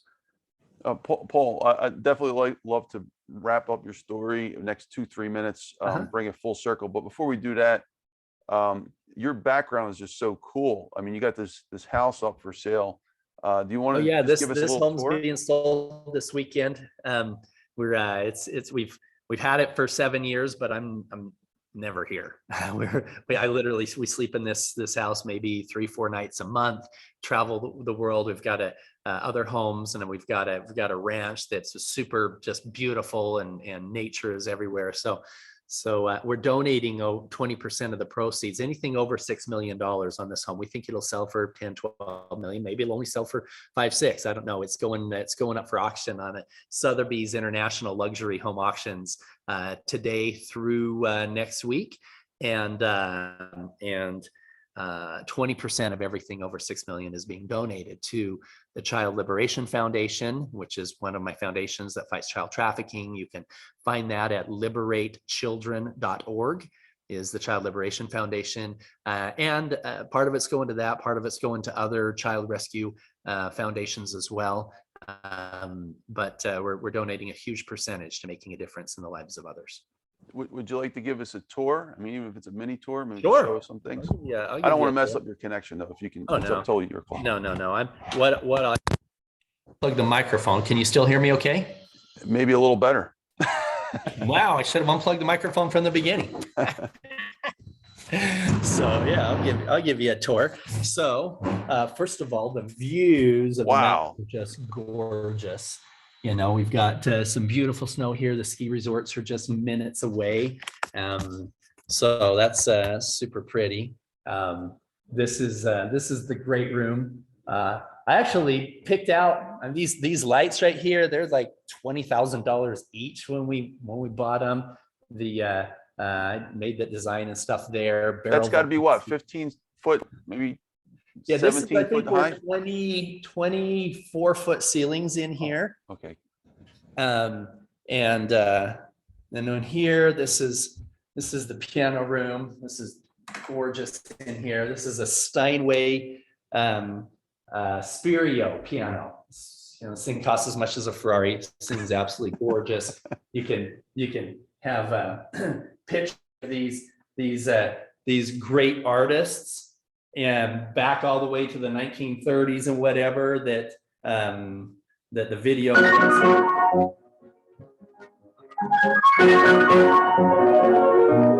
Wow. So beautiful player piano. We've got 8 fireplaces.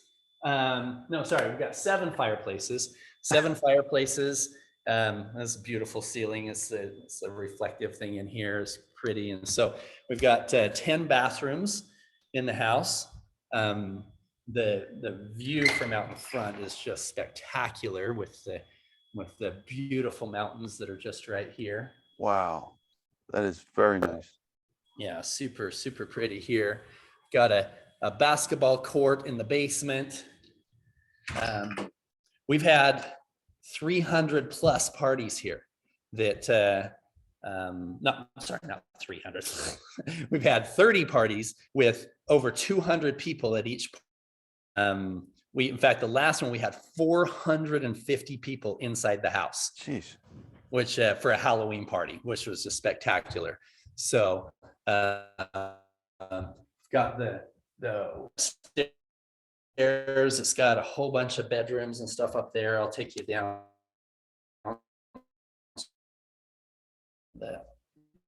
Let's go. Okay. You got a little bit of a red bar down there, Paul. So I don't know. Maybe basements are always funny, but I see you. Okay, there you go. We can see me okay? Okay. Yeah, so far. Yeah. Perfect.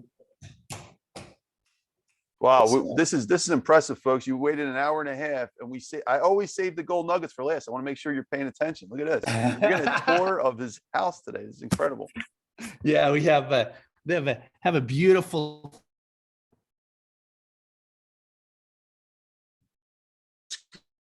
room. There's a beautiful massage room right here with the fountain that comes on the wall. Office here has got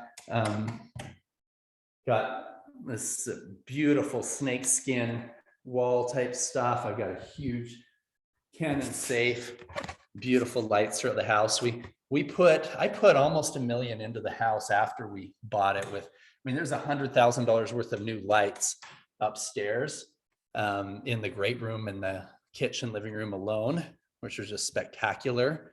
It's got a workout gym. We've had NBA players at our basketball gym. Oh, I have in the basketball gym too. I don't know if this will even keep us down here. We'll see. It totally drops us. So far, so good, Paul. So this is a basketball. This double. Anyway, yeah, and the master bedroom is gorgeous, but my my Colombian actress wife is probably still sleeping. So, but it is spectacular. I'm gonna check really quick. She's up. It's 10:30 here. So yeah, the kitchen is just spectacular. Wow, look at that. This beautiful chandelier here in the kitchen area. We've got a big outdoor kitchen, 2 indoor ones. And look at all that wainscoting you got on the wall. I mean, that's a fine detail. Yeah, in fact, that the barrel coated ceiling in here, Wow. that's just gorgeous on the entryway area. In fact, I put a video up yesterday of the house on my social media. Uh-huh. Oh yeah, she's up. So I'll show you this room. It's gorgeous. This is the master bedroom. Wow. It's got Is that gas fireplace or is that the regular real firewood? this one, the regular one is outside. And hold on, let me open up these things a little bit more. So super pretty view out here. This is this is the cool thing. So we have a eucalyptus steam room right here. Wow. And you know, in the bathroom, we've got this massive tub. I mean, this is like 6 feet long and 5 feet wide, and this beautiful ceiling here. And this is the closet. It's just huge. So of course, we've got all of our crap out of here because we're selling it. But I mean, this shower here, I think I've got, I don't know, 1, 2, 3, 4, 5, 6, 7, 8, 9, 10, 11, 12 shower heads. This is a perfect time to do this tour too, because you already cleaned it out. You can see the full. That's right. That's right. We have you know, the waterfalls on all sides. So this is the master tub area, and right outside is the beginning of one of these beautiful waterfalls and the gazebo. Wow. You know, Paul, like 10 years from now, you're gonna be like, oh, I want to see what that house looked like. Oh, that's right. It was on the Dr. Finance podcast. You go watch that episode again. That's right. Well, and this is super cool too. I don't know if we can see it in the day. I'll turn these off and you can see it. So we did a lot of fun things when it came to the lighting. And so like this ceiling here, this barrel vaulted ceiling that has this beautiful LED inlet lighting and stuff in it. And then above the tub, we've got this other one. And at night, it's hard because it's it's light coming in there, but at night, this ceiling is just gorgeous with the blue lights or whatever color we want to put on them. It's almost got like the Venetian casino effect in Vegas, right? Yeah. Yeah, that's super cool. I just imagine how hard it is to dust though for the house cleaner. Those That's true. little crevices. We've got a whole team of house cleaners that do a great job. So let me pull you back out here. All right. Wow. So yeah, that's a quick tour. There's a whole bunch more bedrooms upstairs. There's you know what? Since we have the time, we have like 2 more minutes. I'll run up here because I think the girls did a great job with it. I took you to my office. They did a great job with a few of these rooms up here as well. Because you'll like this one. This is super fun. So this is like the princess room. So in this room, so this is a beautiful king size bed, and I'll hide you from it for a second and then I'll show you. So here is a bookcase that's in this room. However, oh, don't tell me you have it. Oh, wow. You got a secret room? Oh, yes, wow. huge I secret love room. it. You have this hidden bookcase, and I've got this. It's a pretty good sized room. It's a big secret. Wow. So, and you cannot, I mean, if somebody doesn't know that this is here, I'm paying $100 a house and try to find the hidden room. I can even tell them that it's on this floor and they cannot find it. So there's a second laundry room here. And then the girls turned it into a cute little office space. Oh, that's nice. Yeah, they did a great job in here. Super classy. So What kind Anyway. of doors? You got 2-panel doors, it looks like, or is that one panel? yeah, they're Oh, all 3. solid. They're the ones on this floor, I think, are 7 feet tall. They're thick, solid wood doors. The ones downstairs are all, I think they're 8-foot doors. Main one is a 9-foot coming in Wow. the entry. And that wainscoting's all across the stairs, huh? Yeah, I've got all the wainscoting going down here. Super pretty. Wow. We redid all of the granite countertops in the house, and redid all of the backsplash and stuff. Is super pretty. That is nice. Yeah, it's been a beautiful, beautiful, beautiful place to entertain, have parties, to raise money for foundations, all of that. Wow. Well, thank you so much, Paul. I appreciate that. Hopefully we can sell your house with this video. That would be awesome. I would love that. I'm going to show it to everybody. Tell you what, you sell this house with your connections videos, anything over 6 million, I'll give you 100 grand for 6 million, and each million after that, I'll give you an extra 100. So if it goes for 12, which I think it could, then I'll write you a $600,000 check. All right, you heard it, folks. It's on record there. Well, I just want to help you. That's the main thing. That would be awesome. That'd be awesome.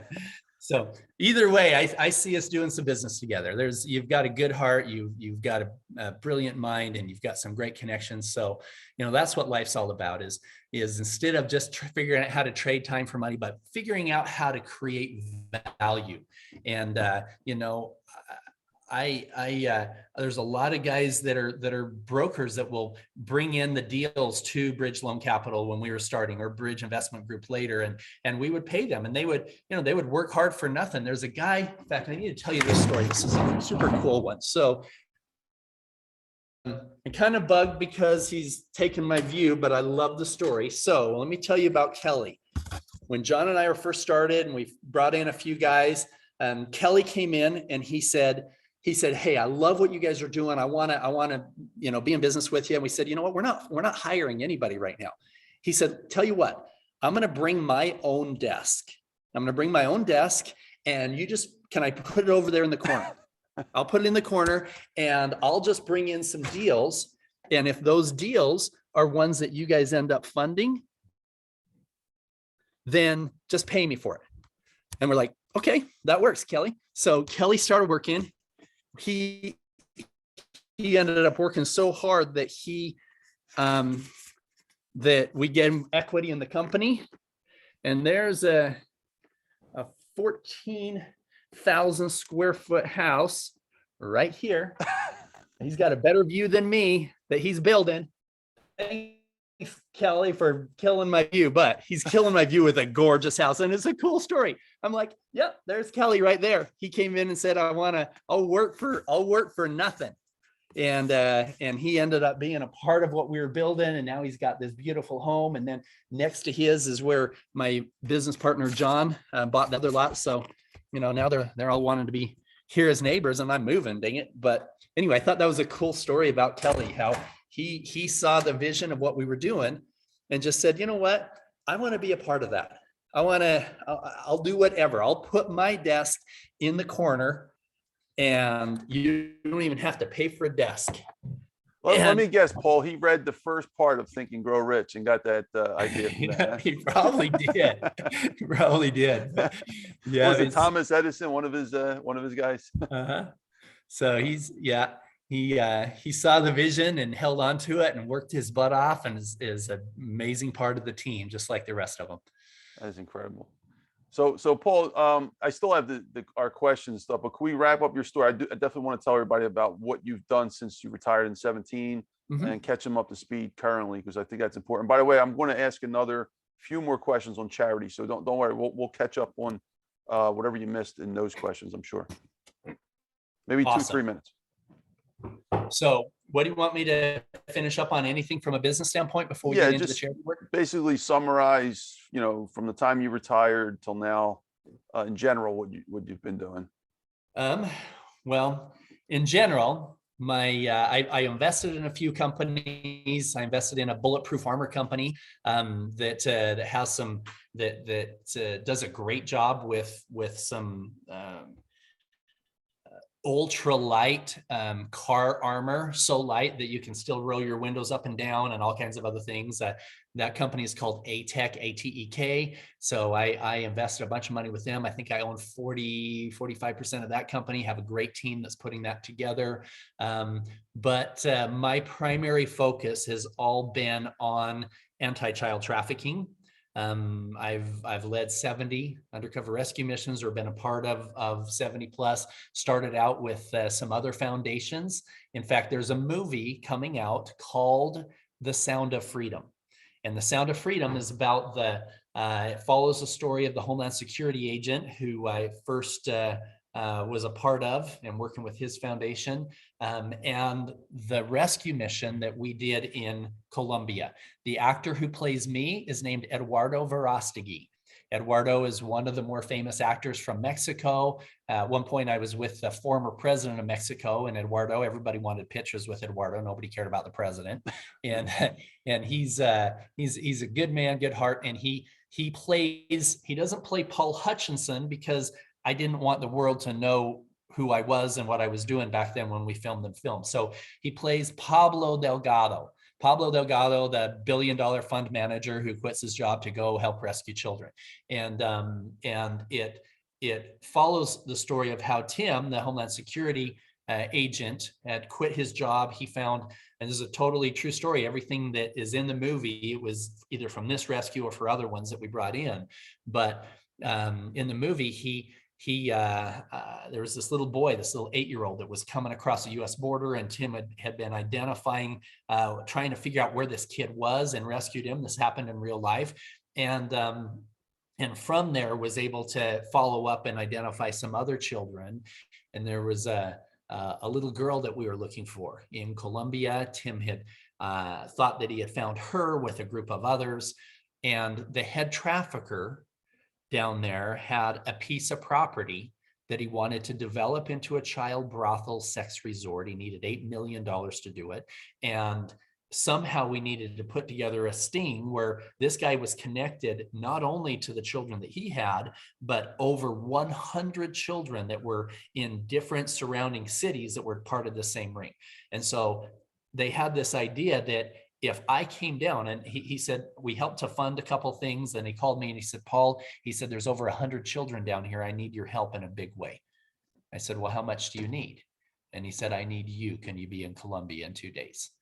And that changed my life. That was 9 years ago. I was still very involved in the fund at this time. And he said, I need somebody who can come and wear a $4,000 suit and a $50,000 watch and negotiate a multi-million-dollar deal. He said, I can't teach my Navy SEALs how to do that. These guys will see through fake money. And he said, unfortunately, the majority of demand for this horrible act in South America, Central and South America, comes from wealthy, connected business owners who look and talk and walk and just like you and dress like you. He said, and what changed my life forever, I'm sitting there on this chair, this little girl, not much taller than I was. As I was sitting down, she was standing up. There's tear stains on her makeup face.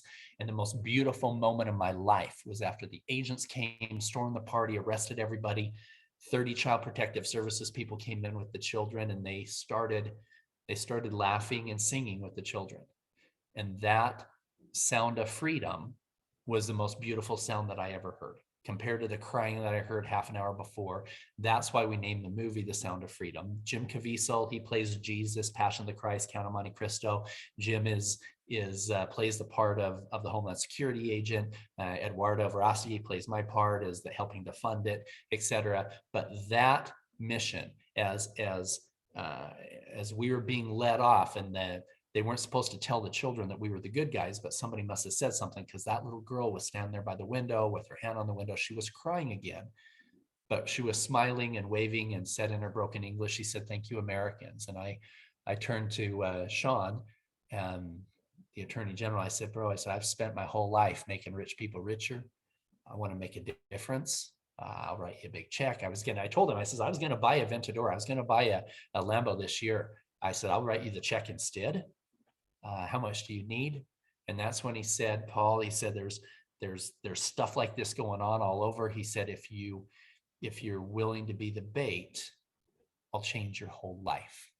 And so for the first year, I was part of those missions that they did, coming in as the wealthy guy that was paying for the party type of a thing. And then from there, learned some additional skills. I've got a special set of skills from a previous life that makes me safe in dangerous places, that allowed me to start doing the deep cover, going in at 2 a.m. in downtown Mexico City, or in Port-au-Prince, Haiti, or in Quito, Ecuador, Nicaragua, the world, I mean, all over, and identifying where these children are being held and helping to arrange the stings, etc. Now, people ask, isn't that dangerous? You're going public. Yeah, but these stories need to be heard.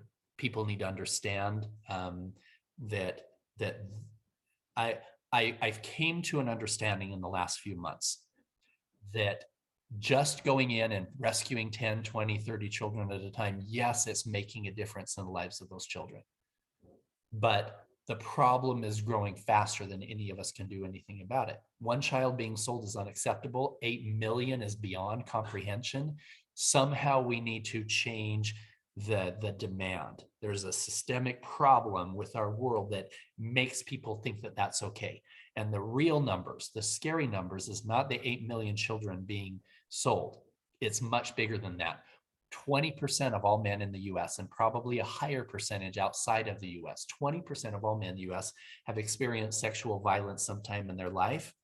And 1/4 of them was before the age of 10 years old. That's two. If you assume 20% of all men in the world, that, and 1/4 of those, that ends up being 200 million men in the world who have experienced sexual violence at that young age. 40% of all women, and 1/4 of all women have experienced that as children. And so that not only sexual abuse, but physical and verbal abuse in the homes, this generational trauma, because of what I did with the Attacking Anxiety and Depression program, because of some of the trauma therapy work that I've invested heavily in over the last number of years, I believe that some of those messages, those stories of light and hope and the rescue and rehabilitation and reuniting of the children with their families, can help people wake up to the fact that we do need to do something. And I can teach the things necessary to start fixing the generational trauma. If I can do that, if I can help people heal before they become contact offenders, we will save millions of children, not just 40 at a time. So that's what my new focus is. I'm letting other foundations and other groups continue down this road of anti-child trafficking. We're still funding them with the money that's coming into the Child Liberation Foundation. But for me personally, I'm going out, I'm sharing stories like I am with you to help inspire young entrepreneurs on their business growth, etc. But the charitable work for me, making that decision in my early 20s, that 20% of my money and 20% of my time would go to making a significant impact in the lives of others, has transformed my life.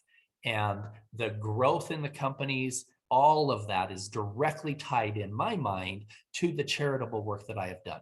And so if my goal, when I was a kid, I had a poster that had a bunch of Lamborghinis and Ferraris, and it said, "He who has the most toys wins." Today, I have one that says, he who has a powerful, positive impact in the most lives wins. And that's what it's all about. And I don't know of a more powerful impact you can have on the lives of others than either rescuing the children from slavery, or what my focus is now, in healing generational trauma before people become contact offenders themselves. That's what we can do.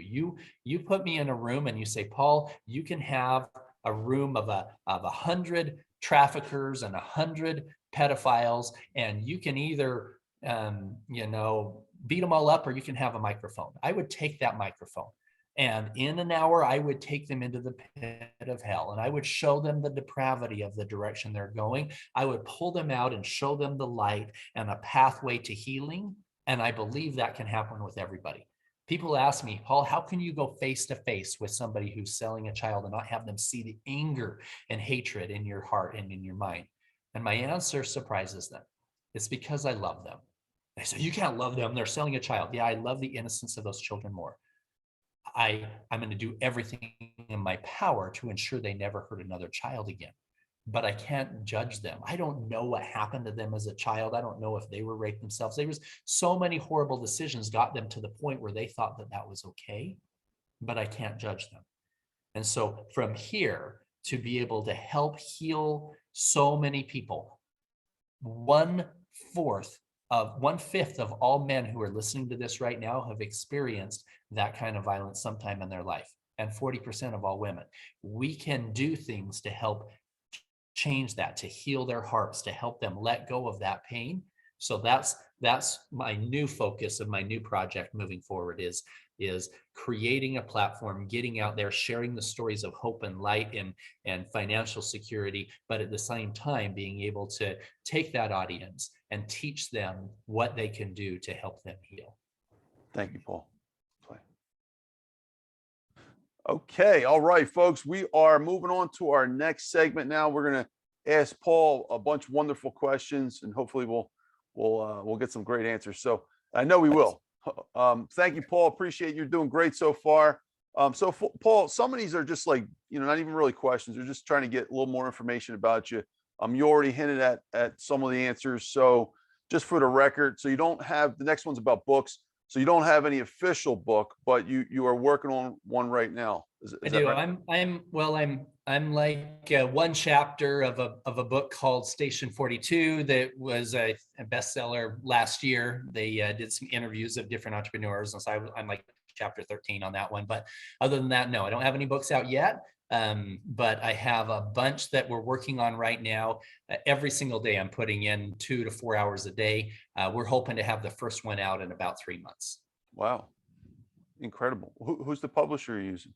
I've been interviewing with a bunch of different ones, and so many people are telling me to not go with a big national publisher. They say they really only promote your book for 2 to 3 weeks is all. And if I'm going to be putting in a lot of dollars into marketing myself, why give away 70% of it forever to a publisher? And so I have a lot of guys that can help get me on different distribution platforms. So would be super grateful to connect with anybody who can help with that at all.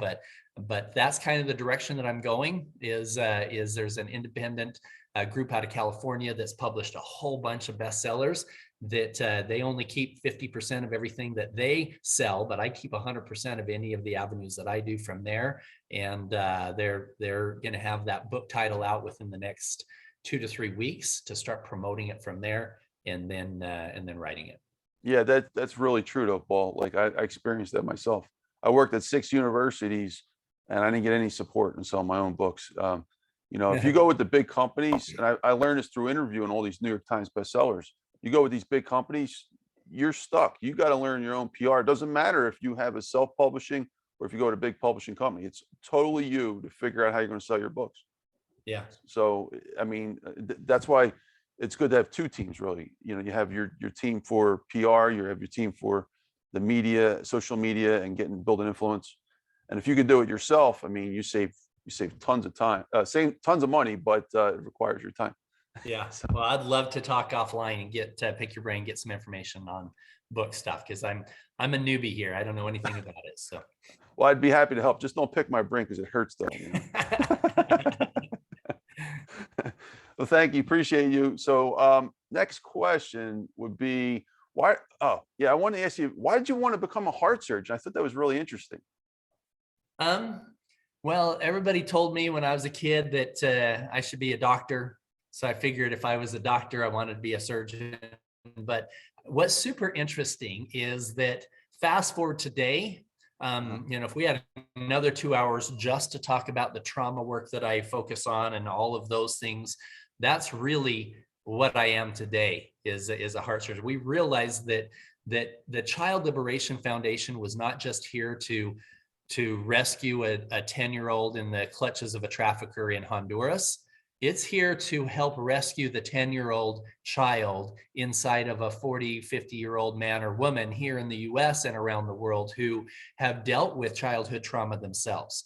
And so a lot of the different holistic healing tools and others that we've been focused on in helping that type of healing is super powerful. So, fast forward from the time I was 5 years old to today, or 10 years old to today, I wanted to be a heart surgeon with children. Today, I see myself and what we're doing now is heart healers, soul healers of helping heal that childhood trauma of so many of the victims that have been there.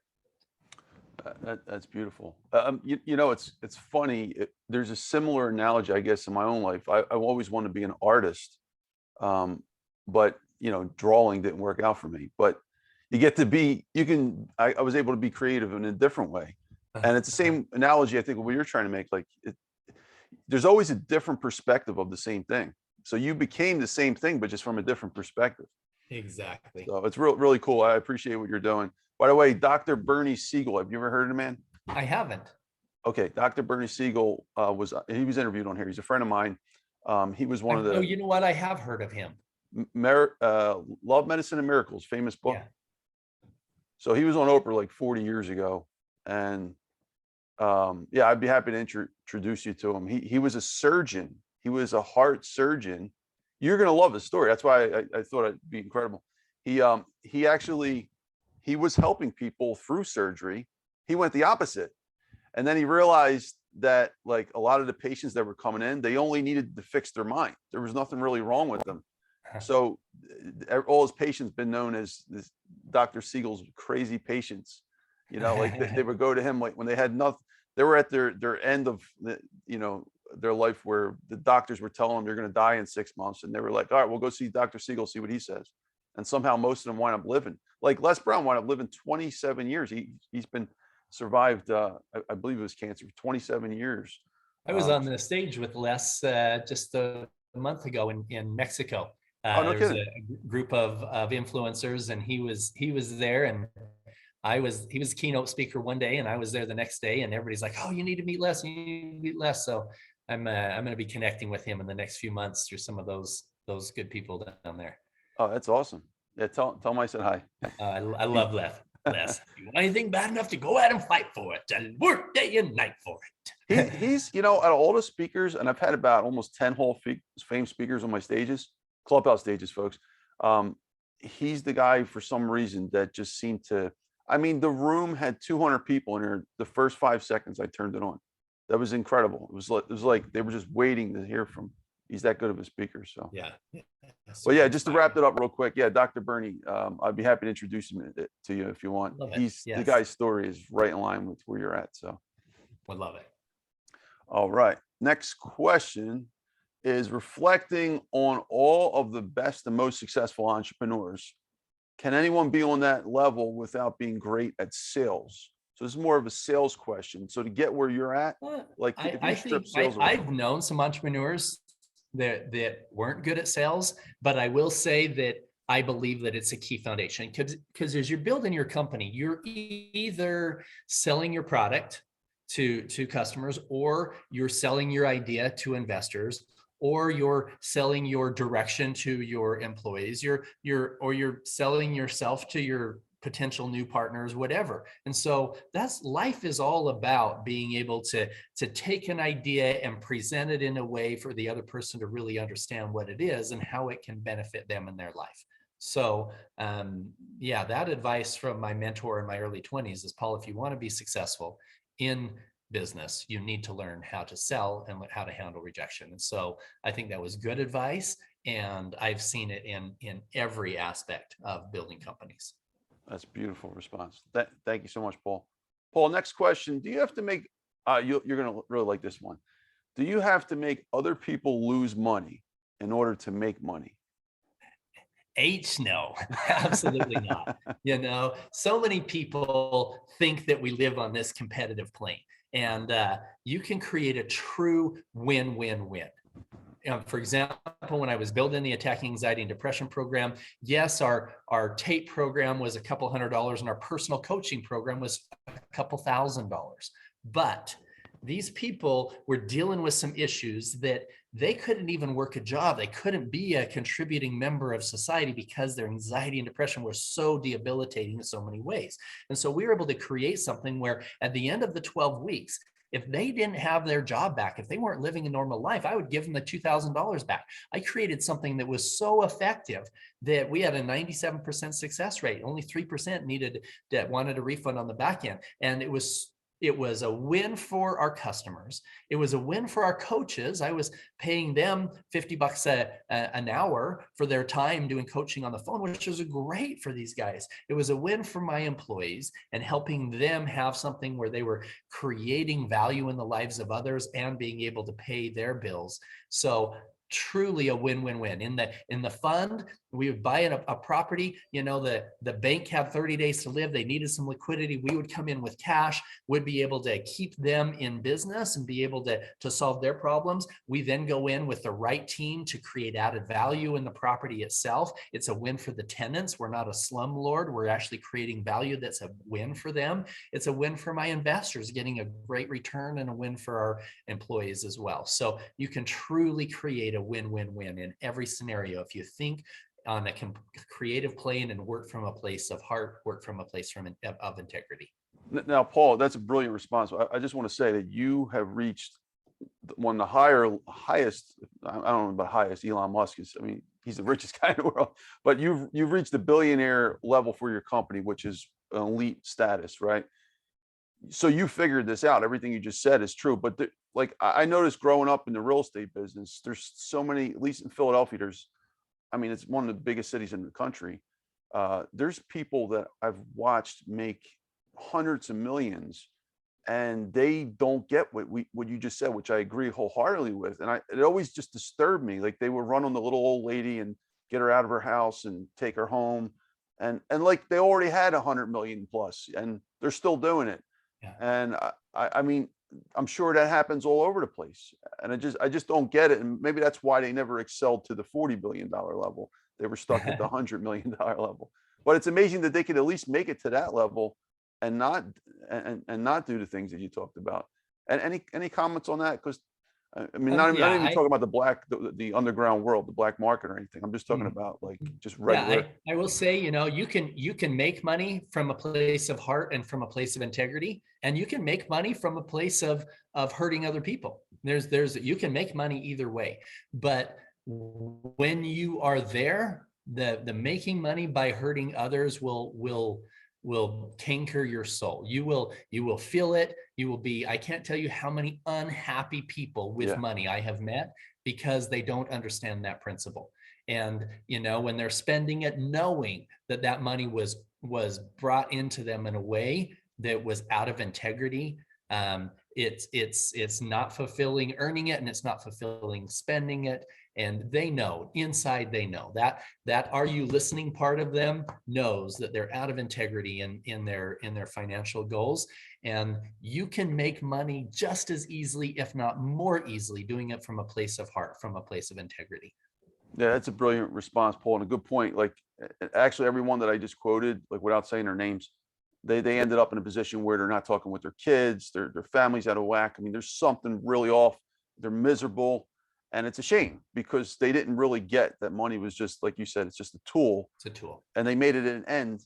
And they're experiencing what Viktor Frankl calls existential frustration at a later point in life. And you don't want to be there. You want to be a millionaire and you can't enjoy it because you didn't enjoy you didn't learn about happiness. Right. Yeah. So thank you, Paul. Brilliant response. It's great to hear that from you. All right, Paul, next question. I have to give you a little context first. So we're about to get to your philanthropy questions for sure. But this one I think is a good one. So I want to I want to just reflect on, okay, the status of unemployment for people like us. Let me explain. So when I retired from teaching about 5 years ago, I taught as a professor for about 10 years. I did financial planning for about 10 years before that.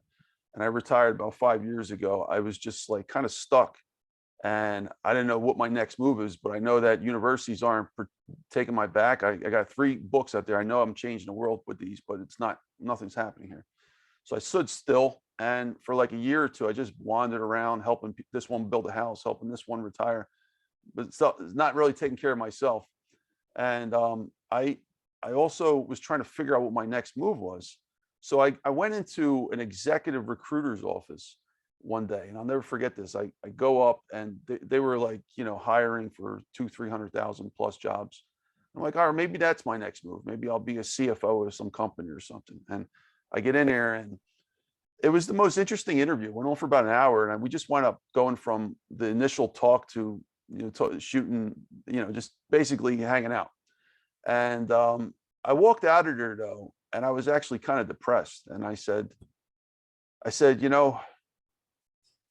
I'm unemployable. I don't know where that word came from. Like, it was just like an epiphany. A light bulb went off, and I was ready to just sit there and cry. I'm like, I'm at a weird, I got 3 books. I've been in college my whole life, all these things, and I don't belong in a job. Like, it was for the first time in my life. It was just the oddest thing. And it began the process to get me to where COVID pulled me really out to do everything you know about me today. But that moment went off, and I probably should have hit me a long time ago, but I spent my life in academia. And most people don't get out of that. Most people stay in academia the rest of their life. They get stuck in this institutionalized mind. I want to hear your thoughts, because I know you're unemployable too. And I'm sure you experienced that a lot sooner than I did. So I don't know, what's your thoughts? Why are we unemployable? Well, you see, I put it this way. I decided a long time ago that I would rather own my own hot dog stand than ask somebody when I could go to the bathroom. My dad saw it when I was a kid too. He's like, Paul, he said, you probably shouldn't go into business. I said, why? He said, because you're not very good with authority. and because with his company, he had to start at the bottom and kiss butt for a long time to get to the point where he ended up being the owner and buying him out, et cetera. But he thought that that's what you had to do. And for me, I realized, what, as an entrepreneur, I don't have to kiss butt. I can, but here's the thing. If you're going to be an entrepreneur, if you're going to own your own company, you better figure out how to discipline yourself. You better figure out how to be the hardest boss on yourself. Otherwise, you're going to have somebody else being your boss. You've got to have a dream, a vision big enough that it motivates you to get out of bed in the morning and work 10, 12 hours a day. If you're a lazy person, if you don't have a dream that's big enough that you don't have to have an alarm clock to wake up in the morning, if you need somebody to make you work, then entrepreneur world is not for you. You've got to figure out how to have that dream, to have that vision, to motivate yourself. Either you've got to figure out how to motivate yourself, or somebody else is going to motivate you. So you motivate yourself to achieve your dreams, or somebody else is going to motivate you to achieve their dreams, if it's your boss or a company you're working for. So there's nothing wrong with being an employee, but you're always trading time for money for things. You've got a floor, a basic salary, but you've got a ceiling as well. And it's very difficult to create a passive income, allowing you to have time and money and the ability to create massive abundance in your life, if that's what you're doing, if you're stuck in that role of trading time for money. So if you are at a job, do the very best you can and work to learn every day. Educate yourself, become the best, create more value there than the income that you're bringing in. There's nothing wrong with being in that place, but if your goal is to have massive abundance, time and money both, you better figure out how to discipline yourself so that somebody else doesn't have to be the person disciplining you. That's a brilliant response, Paul. And just, real quick, I didn't ask you this before. Did you grow up wealthy, or was that just something that you've earned over? Did I grow up what? Wealthy? Did you grow up wealthy? Oh, no. My my dad was a super hard worker, but we didn't have furniture in our living room for a good part of my life. He didn't take over his company until I was 17, 18 years old, and it was a concrete company, worked as a salesperson. He provided a decent lifestyle for us, but definitely wasn't wealthy. So he paid for only 1 year of my college. I paid for all my dates. I paid for the rest of my college that I didn't graduate from. Yeah, we didn't grow up wealthy, but we had. I'm super grateful that the principles of hard work and the tools he gave me with the books and tapes were what formed my basic foundation of the success that I have today. Thank you, Paul. Yeah, so you've got to experience all different spectrums of wealth, and I think that's probably what also helped you seeing it from different angles. Yeah, exactly. Thank you, Paul. All right, Paul. So next question, let's go into your philanthropy stuff a little bit. The next few questions. First one would be, why do you want to help children so much?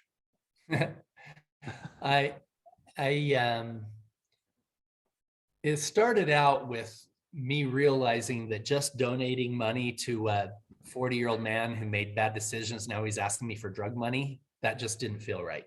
So what my goal was to help the truly innocent, a child in a position completely outside of any choices that she made. Is that your wife? That made all the difference. Yep, that's my wife. Okay. She's got her Child Liberation Foundation on. She's my actress beauty wife that I stole from Superman. Hi. He's been talking all about you today. Nice to meet you. Yeah, you should watch her trailer, the La Soga Salvation. She's the assassin who kills assassins.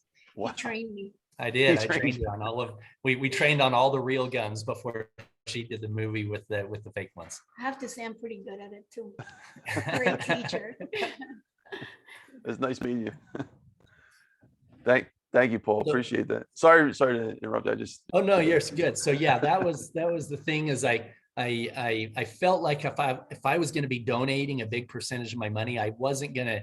I wanted to donate it, my money and my time, to things that were making a difference in people's lives that, now understand, yes, there are 40, 50-year-old people who dealt with a lot of crap. And I've kind of transitioned. I'm still focused on children, but I'm focused on the child within. I'm focused now on that broken child inside of a 30, 40-year-old man or woman who was raped as a child or who had domestic abuse in their home, et cetera, that is carried with them, that every single time they look in the mirror, they see that negative version of themselves, and they're blaming themselves, and they're being held down by all this negative energy that they're holding on to from their childhood. And so being able to help them release that and move on and live to get to a place where they can look in the mirror and see that person that they want to be, and see the good that is in them, and navigate their life to create abundance, not just financial abundance, but abundance in their relationships, abundance in their happiness, abundance in their ability to give and create more value to the world. Those are the areas of abundance that we're focusing on now. So yes, it's still helping the children, but I believe we can help solve child trafficking by fixing the generational abuse and helping people heal that child inside. Thank you, Paul. Brilliant response. Paul, in regard to philanthropy, so you're basically a philanthropist at this point. Mm-hmm. Why is philanthropy important? Why is it so important? Now, there's a lot of, majority of this planet are not wealthy, let's face it, financially. There are certain parts of the population that have an excessive amount of wealth. If they're listening to this podcast and they have all this money, and maybe they're like the people we talked about, and they need to find that bridge. They're stuck, right? They're not happy because they have money and they thought that was the end. But maybe we can wake some of them up today. Like maybe we can tell them why they need to give. You want to talk about why is philanthropy important in a minute or two? I in the beginning, as I was building my company, I I found out that if I worked really hard at my business goals, I had decent results because I worked my butt off. But if I worked really hard and tried to have a powerful positive impact in the lives of others, my results would skyrocket here. And very seldom do they come from my own efforts. Again, this isn't a religious thing. You can call it God, you can call it karma, you can call it the universe, whatever you want. There's something that happens, at least with my world, and hopefully yours and others as well, that as I'm using those tools to make a difference in the lives of others, beautiful things happen. I tell people I'm not that charitable. I just need help running my companies, and the universe and God does a better job than I do. And I saw it over and over again. A perfect example. Glenn Beck wanted to launch his anti-child trafficking campaign from Bangkok, Thailand. It was going to take $100,000 to have Glenn and some of his team and take everybody over there. And at the time, the foundation we were working with, which was Tim's group, we had a bunch of grandmas that were donating $5 a month that was kind of sacred money. We didn't want to pull that. And so I decided, you know what, I'm going to write that check. I'm going to do that $100,000 check. Myself and Don helped make that happen. We flew to Thailand. As we came back, because I knew there were millions of people that would see that there, and it would touch their hearts, it would help motivate them to be more charitable and make a difference in the lives of these children. As the plane flew back, and as it touched down, as the wheels touched down onto US soil, and my voicemail, my signal popped up on my phone all of a sudden, I had 2 voicemail messages that popped up on it. One of them was from one of the members of the Marriott family saying, Paul, I've looked at all the numbers. I want to put another $10 million in your senior housing investment fund. And the other one was from Flying J Management with even a bigger number. And my income from those 2 voicemail messages multiples exceeded what I just paid in charity to get Glenn and his whole team there. And this happens all the time. This wasn't a direct effort of what I was doing. This is just, blessings from above coming in beautiful ways.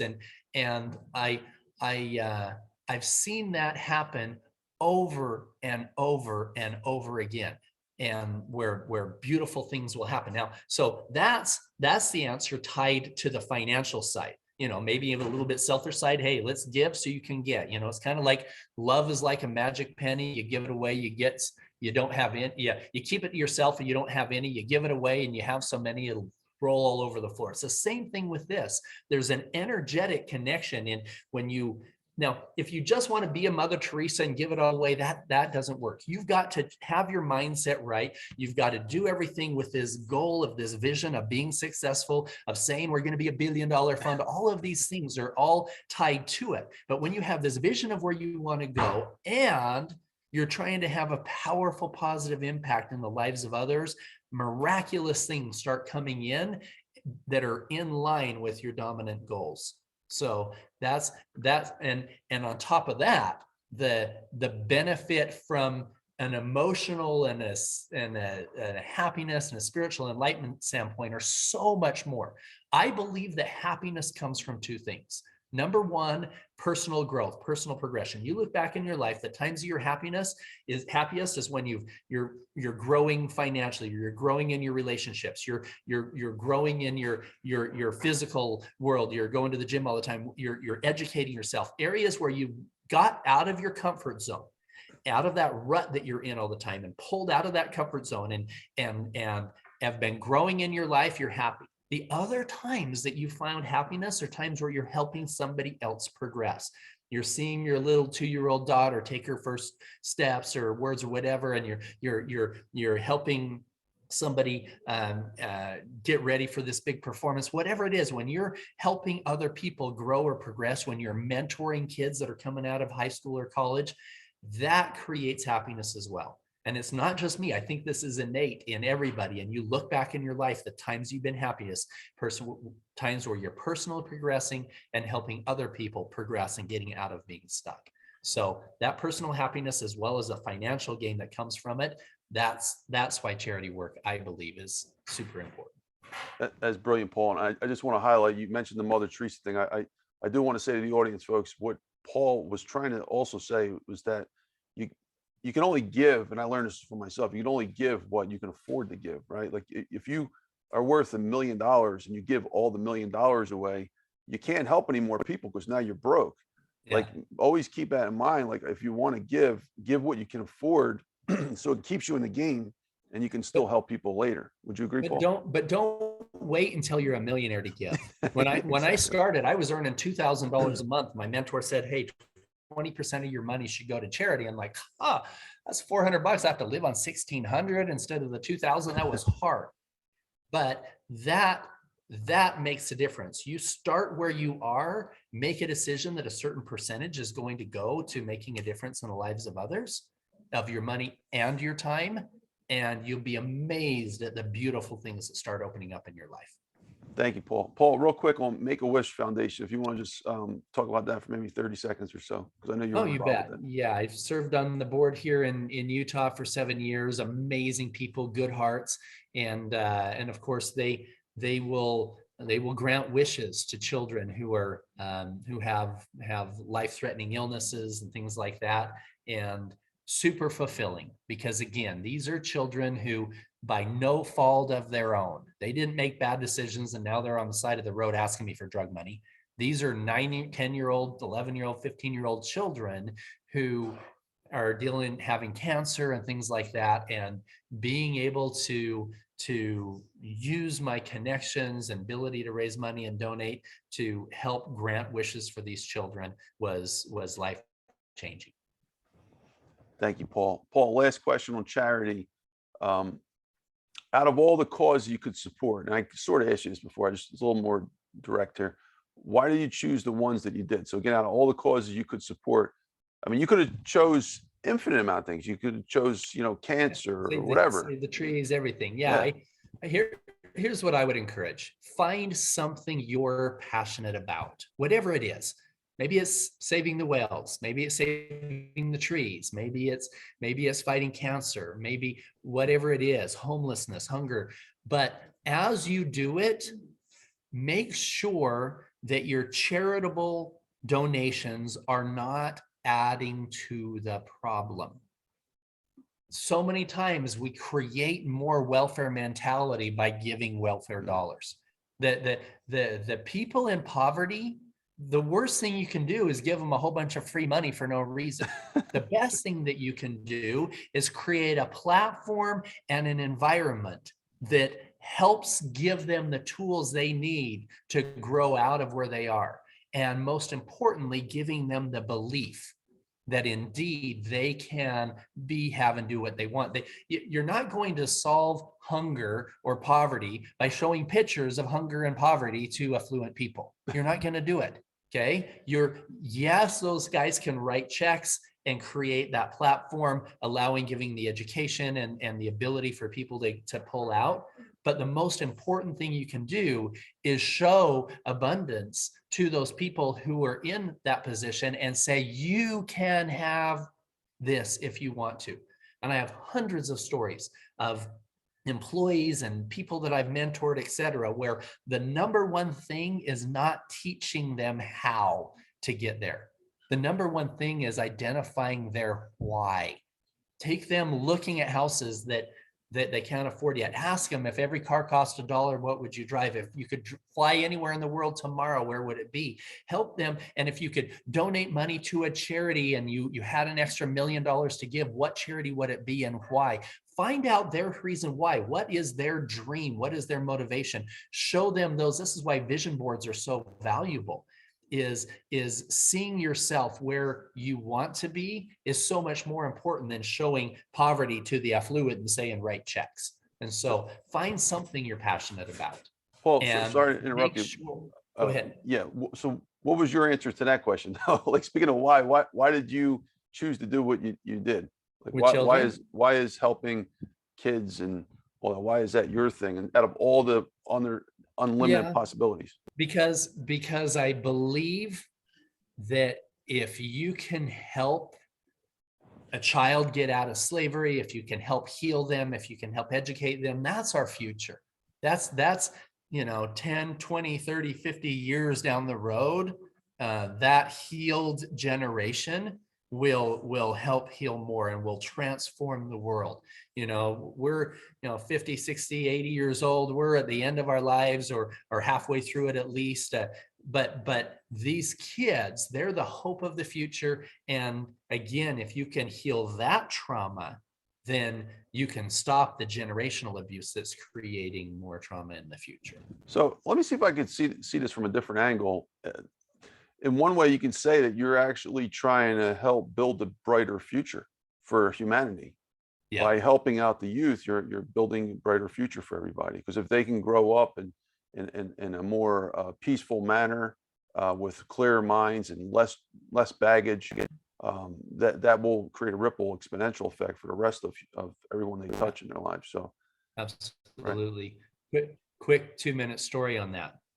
One of my missions that I did was in Haiti, and we had worked our way up to what we call a level 3 trafficker, holds the children in captivity, and there was this door, this 4 foot wide, 7 foot high, red steel rusted door, sticks that key in, and this dirt hallway and multiple cell doors down the left hand side, and the trafficker sticks a key in one of those doors and opens it, and there was this steel plank that was used for a bed, and there was a concrete block to the left side, and this little girl was sitting there on that block. She was 14 years old. She was taken when she was 7. She was sold for horrible things 20 plus times a day for 7 years. She looked at me, this blank look in her eyes. She didn't say one word for 2 weeks after we rescued her, and her first words that she said where I didn't think anybody would come. She gave up hope 7 years before. Today, she's learning to dance. Today, she's been adopted by a healthy family that her parents didn't even know she was alive. They were killed in the earthquake 7+ years before.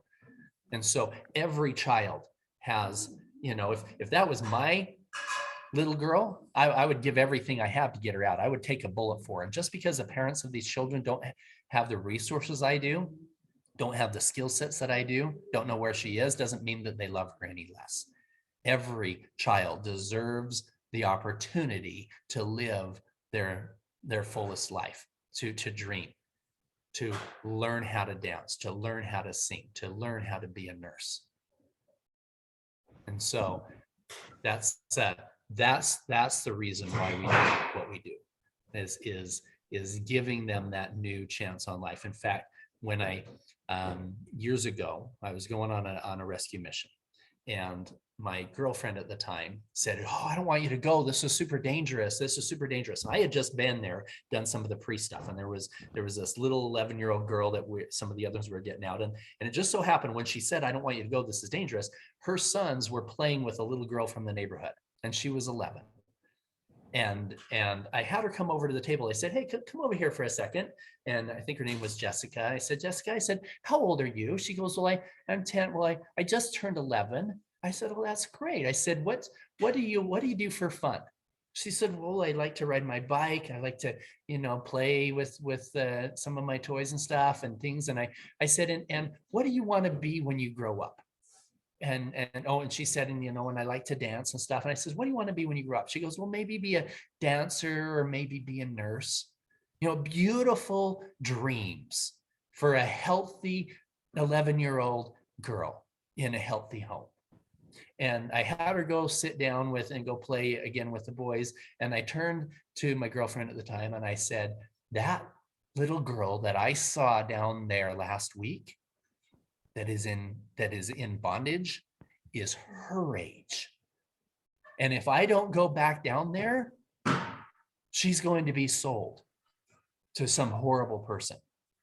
She deserves to dream just like that little girl. She deserves to dream of being a nurse, of being a singer, of being a dancer." That's what it's about. It is giving them the opportunity to dream and be the person they really want to be without those bonds that are holding them back. That's a brilliant story. Thank you, Paul. And Paul leads me to the next thought on this. I mean, you could have built your own personal brand a long time ago. You built your company's brand. Bridgewater became a $40 billion company. I had the founder of Reebok on here too, actually, and we talked about this. Mitzi Perdue, her father, was the founder of I know Sheridan. both of them. I know Yeah. Mitzi very, very well. I know that the Reebok founders. Yeah. Joe So Foster. So totally. we talked about this next question I'm about to ask you, because they both had different takes on the concept of branding. Why did you decide to build your personal brand now? I mean, you could have did this alongside your company 20, 30 years ago. Yeah. Yeah. I could have. I've had zero desire to be out there. You know, people say, would you rather be rich or famous? I said, for sure not famous. You know, why have to worry about people all the time wanting your signature and all this other stuff? But and for many, many years, I've been told by people, Paul, your stories are inspiring. They can help people. And that is the only reason why I'm going public now. In fact, I was in some meetings over this last few months. I said, you know what? I would rather publish some of the rescue stories under the story The Hidden Man. I don't need people to know me. In fact, even my stories of helping people heal, I don't want to be the messenger. I want to focus on the message, not on me. I'm not interested in building my ego around these child rescue stories, around these successes. It's just I've at one time in my life, hey, that would have been cool. It's really not. I'm super happy in living a beautiful life with my beautiful family, with connecting with nature. I don't need to be out there. But I've had so many people say, Paul, your words will change lives. Your stories of success will inspire young entrepreneurs. Your stories of philanthropy will help people change their hearts and really understand that they can give more than they are and make a difference in the world. And most importantly, your stories of healing will help to heal so many more people. You need to put that information out. You need to help people grow and progress. And so that's the reason why just in this last 6 months, we've decided to go ahead and start writing the books. And just in the last few weeks, we've decided to go out and start doing some podcasts. Paul, that's incredible. Just real quick with Joe Foster, you know, he's 80 something years old, decided to start doing this. And his reason was similar but different. His was because he saw the story of his company online and it didn't even have his name in it. And he got really upset about it. He wanted to build his own personal brand to tell the true story of his heritage, because that was the Foster heritage, right? Mm-hmm. In your case, it's a purpose. That's a similarity, but you're doing it for a cause. Because let's face it, Paul, we didn't talk much about the stories you saw in South America, the 70 cases where you saved 1,000 lives. I know, because I did a lot of traveling too, like seeing a lot of poverty, and we could talk about this another time. But you know, when you see that stuff, you're never the same again. So, like it or not, those memories are with you, and maybe this is your purpose now, because you might feel you have a right to let the world know about this. Absolutely. Anthony, I've been in the deepest, darkest depravity of human nature. I have seen 8-year-olds 10-year-olds in bondage. I have seen what can happen when hurt people hurt other people. And indeed, it changed my life. Before I saw that firsthand, I was still building a company, and yeah, I was doing some philanthropy work. I was donating time with Make-A-Wish and others, but that changed everything. And I came to understand that my real purpose is healing souls, is helping people shed that negativity that is creating generational abuse, is creating this demand for the fastest growing criminal enterprise in the world, being human trafficking. And so if I can help change that, I can help change the world. Thank you, Paul. Appreciate that. Doing great, Paul. Paul, on the same topic, do you think people who have acquired a lot of money without the spotlight will eventually start to value attention? So let me preface this question. In my journeys building this brand and helping people on stage and stuff, I found a lot of people have come to me that had a lot of money. I mean, even one case, billions, you know, and this one particular comment this one guy made one time was just really shocking. He's like, you know, I'm just a nobody. This is a guy who built $1 billion+ company. And he's relative to me. I'm like, and the whole thing of attention that was new to me. I was just, you know, I had probably only 100,000 followers at the time. And I'm like, okay, all right, if you say so. But I'm just, it really, since then, I've experienced this so much more, where a lot of wealthy people, they get to this point where they have all this money. And we also talked about philanthropy, right? They get to the point where they realize they need philanthropy. When they hit that light bulb, similar to yourself, they realized they had money, but they didn't have attention. And they need attention to, for whatever reason. In your case, it would be philanthropy for your specific cause. For them, it might be something totally different. And so again, to ask the question, to go back to it, do you think people who have acquired a lot of money without the spotlight, do you think most of them eventually get to the point where they realize, I have, you know, I got all this money, but I don't have attention? And then ultimately it's a question of fame and fortune, like you said. And I was always a believer, I'd rather take the fortune than the fame, until I realized that my own life, that I have to serve. And the only way I can serve and deliver the knowledge that I have is on a mass scale. It means I have to get this attention, even though I don't want it. What's your thoughts on that, man? Like, do you think? I couldn't agree more. Making a powerful, positive impact in the lives of other people is so much more fulfilling than earning another $1 million. And so I've met so many multimillionaires and billionaires who live lives of quiet desperation. Yes, they've acquired the mass riches that everybody else just envies and dreams of, but they're not making an impact in the lives of others. They're not using their stories to inspire. They're not making a positive difference in their charitable pursuits. And in doing so, they don't find the fulfillment in the financial gains that they thought that they would. Like I said before, it's okay to dream. It's okay to look at those houses and use those things. For me in my life, I use things, houses, cars, boats, traveling. For many years, I used things to motivate myself to work hard, to do the right thing long enough for me to realize the right reason to be doing it. And the right reason isn't things. It's making a difference in the lives of others. And when you come to that understanding and you realize that indeed your money can make a positive impact in the world, not just in the lives of people, but you know, in our beautiful planet, there are so many things that you can have a positive impact.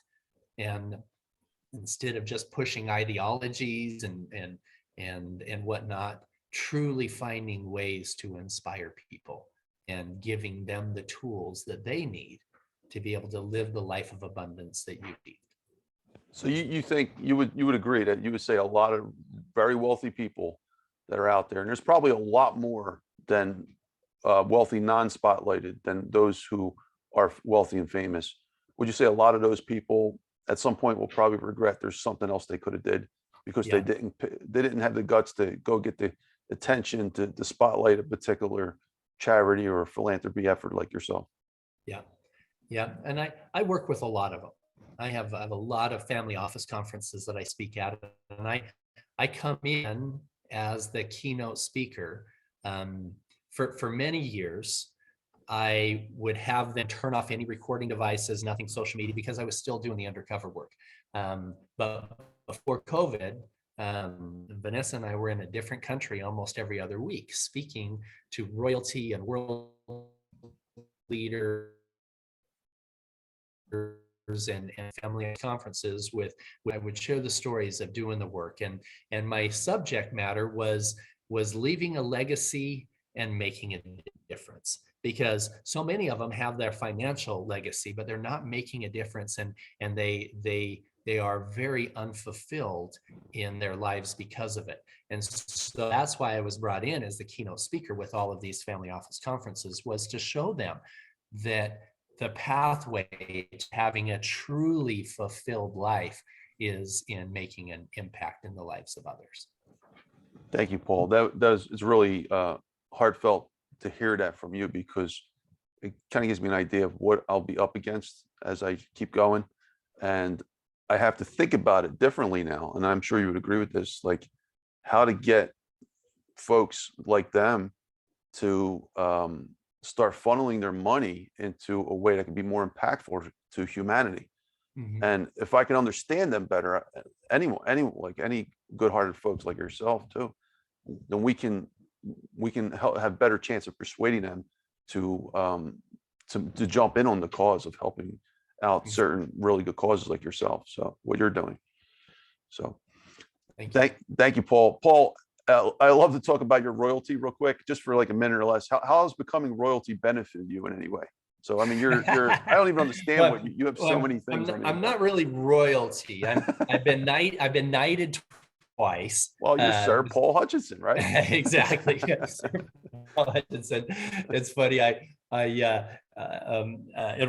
the Verassi, the actor who plays me in the movie The Sound of Freedom, he after I got divorced last time, he said to me, he said, you can earn all the money in the world, you can get yourself anywhere, but the only thing you can't buy is actual royalty. He said that we were over in Europe and meeting with a bunch of people, and there was some single princesses of different royal families and stuff, but nothing ever really felt right, and I'm so happy today with my relationship today with somebody who truly leads from the heart. But from the Knight standpoint, and I think this is important to touch on. So the Knights Templar, they're different from the Masons and some others, and there's some things online that are confused about where things have gone over the years.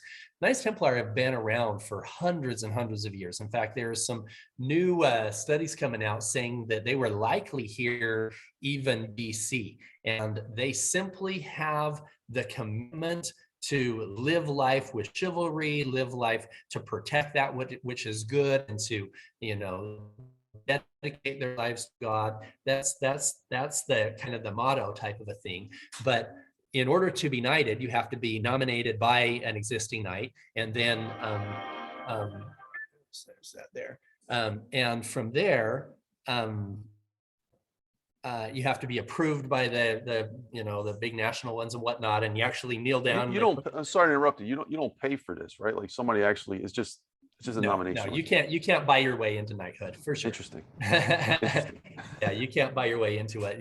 You have to be nominated and approved. You could have $500 billion and not buy your way in. You have to have achieved something and lived a life in a way where you can be approved. And in fact, I'm the what they call the second in command, the chancellor here in the Western US over the Knights Templar, and will be the prior coming up next year. And we're building that out with people with integrity. In fact, if there are people who think that really calls to them, and their resume, the things that they've actually contribute to the world is significant enough where you can say, hey, wow, this person has really made a powerful, positive impact in the lives of others, then I would love to have that interview with them and nominate them as well, because we're building this group of good men and women.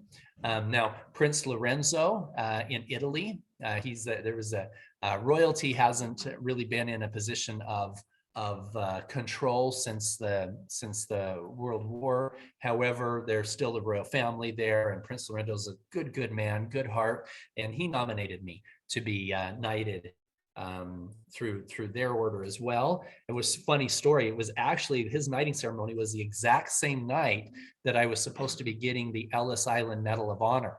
And I texted my personal assistant at the time, and I said, my exact text was, I'm going to have to call the prince and let him know I can't be in Rome to be knighted, because that's the same night I'm getting the Medal of Honor.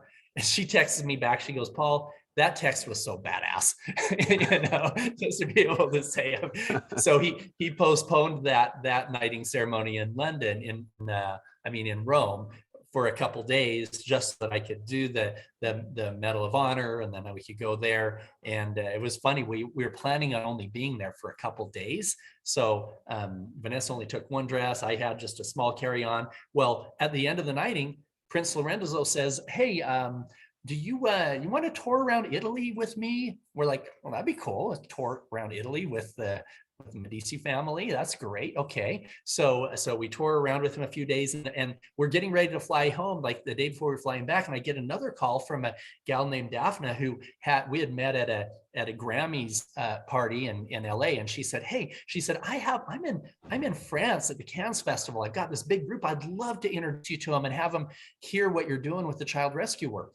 And I'm like, "Oh, we're right here in Italy anyway." Okay. So we fly over there, and she introduces me. We have a whole line of people that want to talk to us about the child rescue work and everything. We get invited to galas every single night. Now, what's funny, I took Vanessa to go get a gala dress because we needed a gala for these galas. And I found one. It was like $2,000 dress.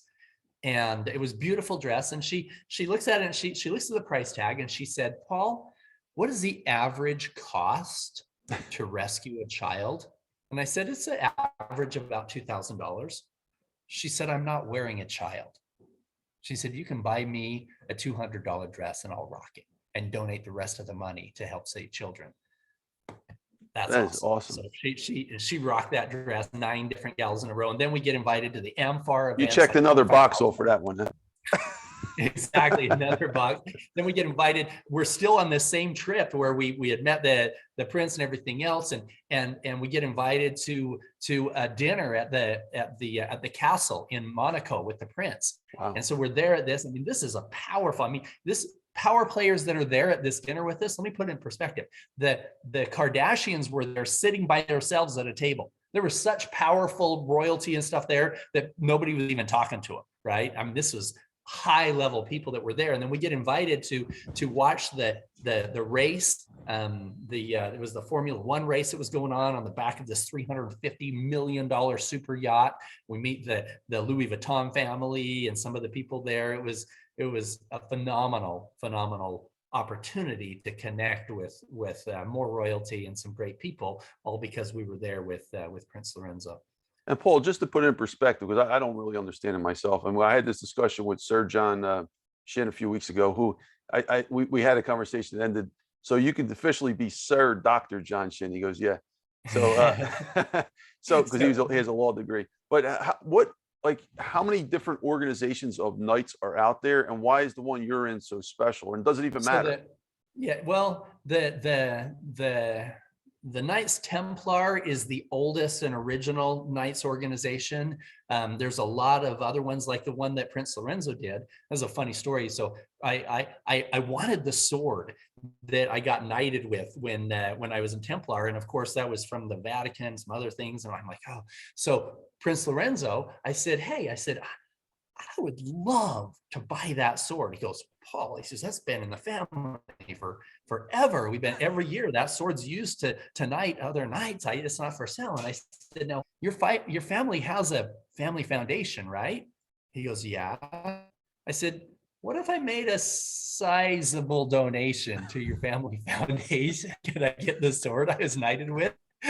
So he talked to the family, and sure enough, I've got that sword hanging up in my other office at the other house. So wow, that's one of the most valuable things in that house, is that the sword I was knighted with there. But there are a lot of other organizations, and they're all usually is done by royalty or somebody with that degree of authority that the royal family will administer knighthood to somebody who has made something in their life that is deserving of something like that. How do you tell if they're not legit though? Like coming out of the gates, how do I know which ones are the big ones, the famous ones, the more important? You can do. I mean, the Knights of the Malta are pretty big. The Templars are the biggest and most respected of all of them. So send me all the good stuff you've done. Maybe I'll nominate you as a knight, and you can be Dr. Sir Anthony. Wow. In fact, it's funny. So I would be honored. One of the young kids that's working with us, he comes from the royal family of the Marshall Islands, and so He's kind of adopted him as our son. He's a great young man, and every time he calls me, I answer the phone. I say, Your Majesty, to him, and then he answers when I say Your Majesty. He says, Sir, Doctor, because I was knighted twice, Sir, and then all the doctorate is from the different universities. He goes, Sir, Doctor, Lord. So I had a friend of mine that gave me a piece of property in where is it? Up in anyway, somewhere where if you own a property there, babe, where's our property that we're on the road from? So What country? Scotland. Yeah, he gave me like a piece of property in Scotland so that I could be officially a lord too. that is funny. My favorite though, I've got a good friend. I'm going to put this on my business card. His name is Lance. He's Lance Schiffman. He goes, Lance Schiffman, DMA. And I asked him, I says, what's DMA mean? He says, it doesn't mean anything.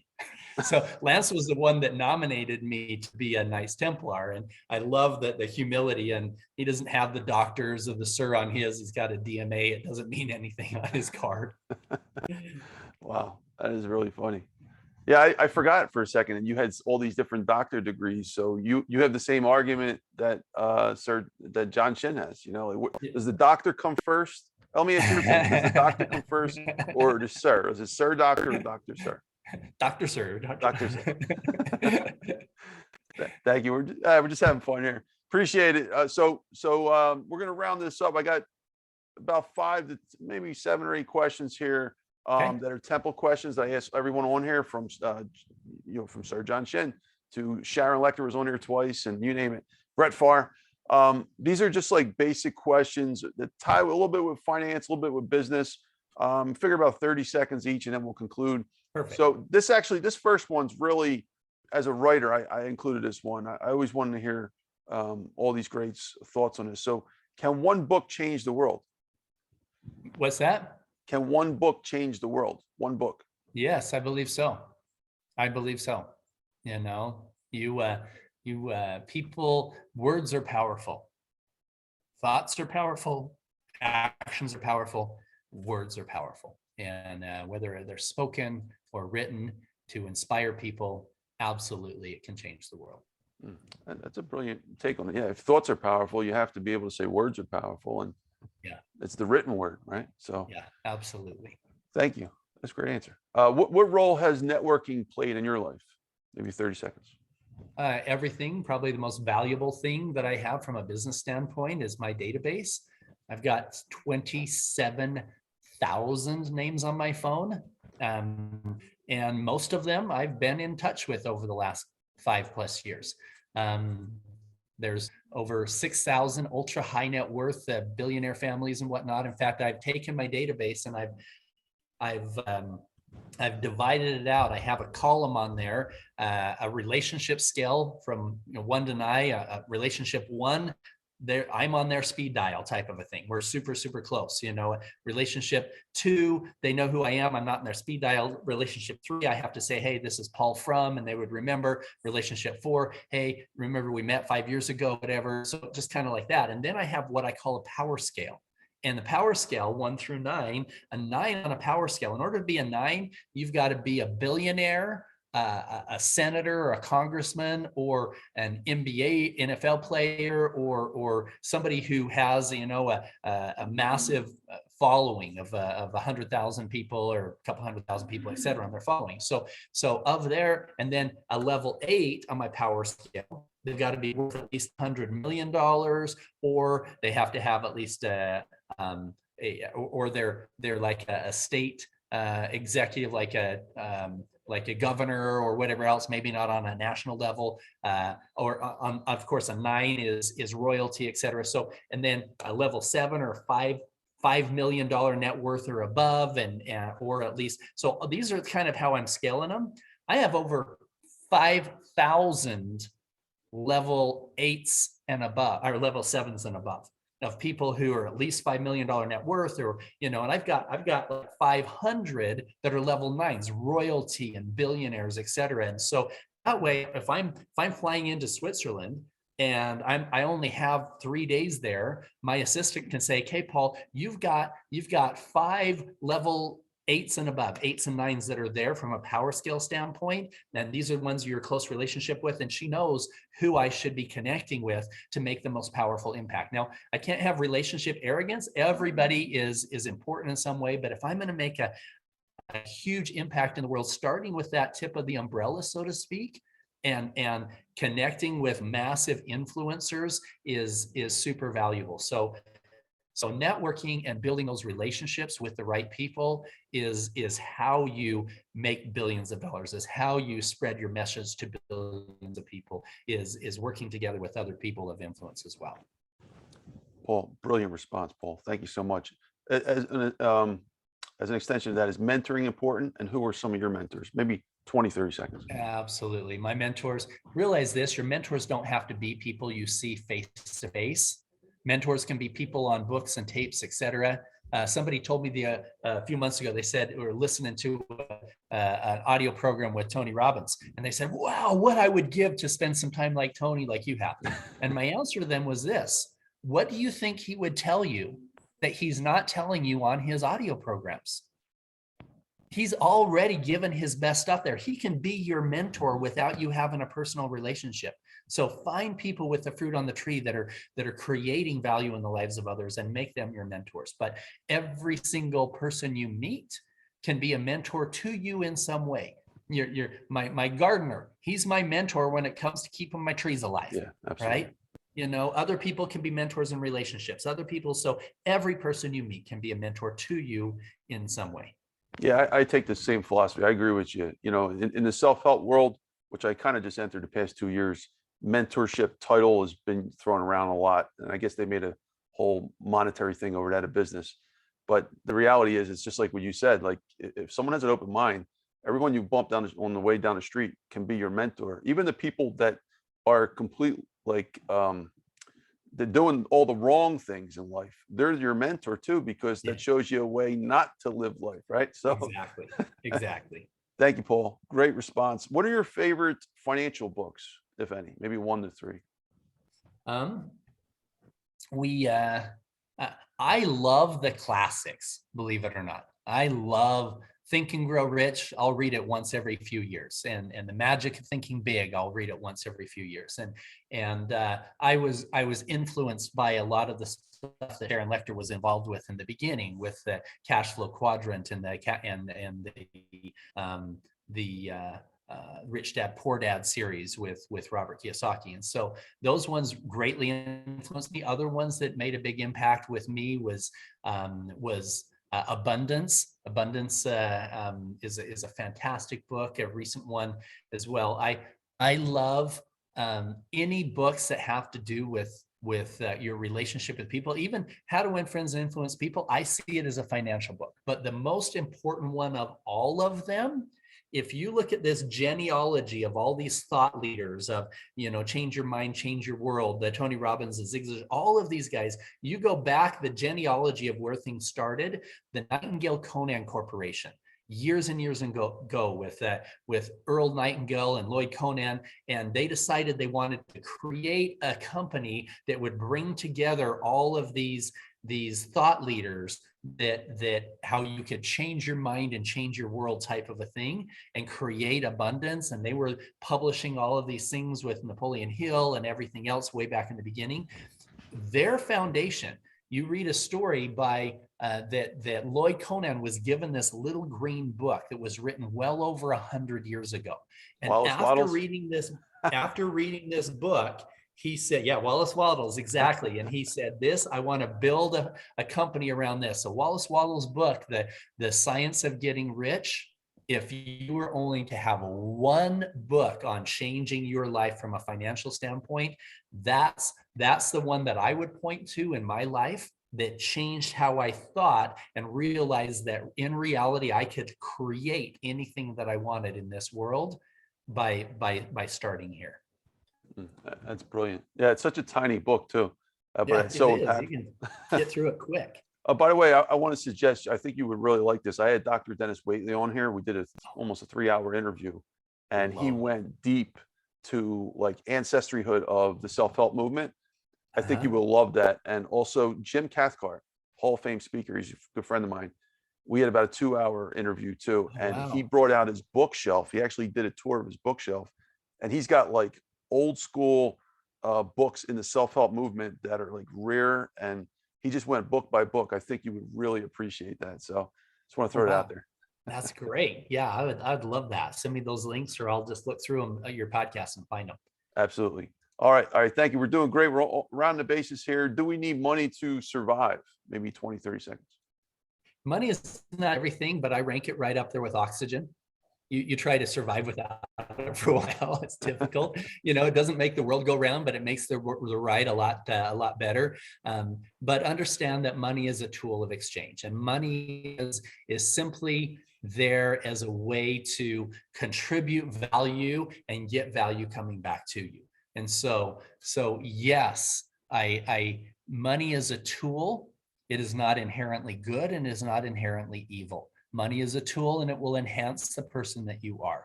And so if you're a person that leads from the heart and makes a difference in the world, then the money that you have is a tool that you can use to make a greater impact in the world and touch more hearts. Rami El-Batrawi, he's a billionaire. He was talking about Think and Grow Rich. He wrote, "Can you really think and grow rich?" And Don Green, I think, endorsed it. He was on here earlier. He made that a similar statement what you just said. He said, and this is coming from a guy who was Agnan Khashoggi's right-hand man, the richest guy in the world back in the 80s. He said money enhances the core of who you are. I mean, that's really the truth, right? Like, people, if you were mean, you're going to be more mean now, right? If you're happy, you're going to be more happy. So Yeah. very interesting. Thank you, Paul. Paul, is finance necessary for everyone? That's the science of finance.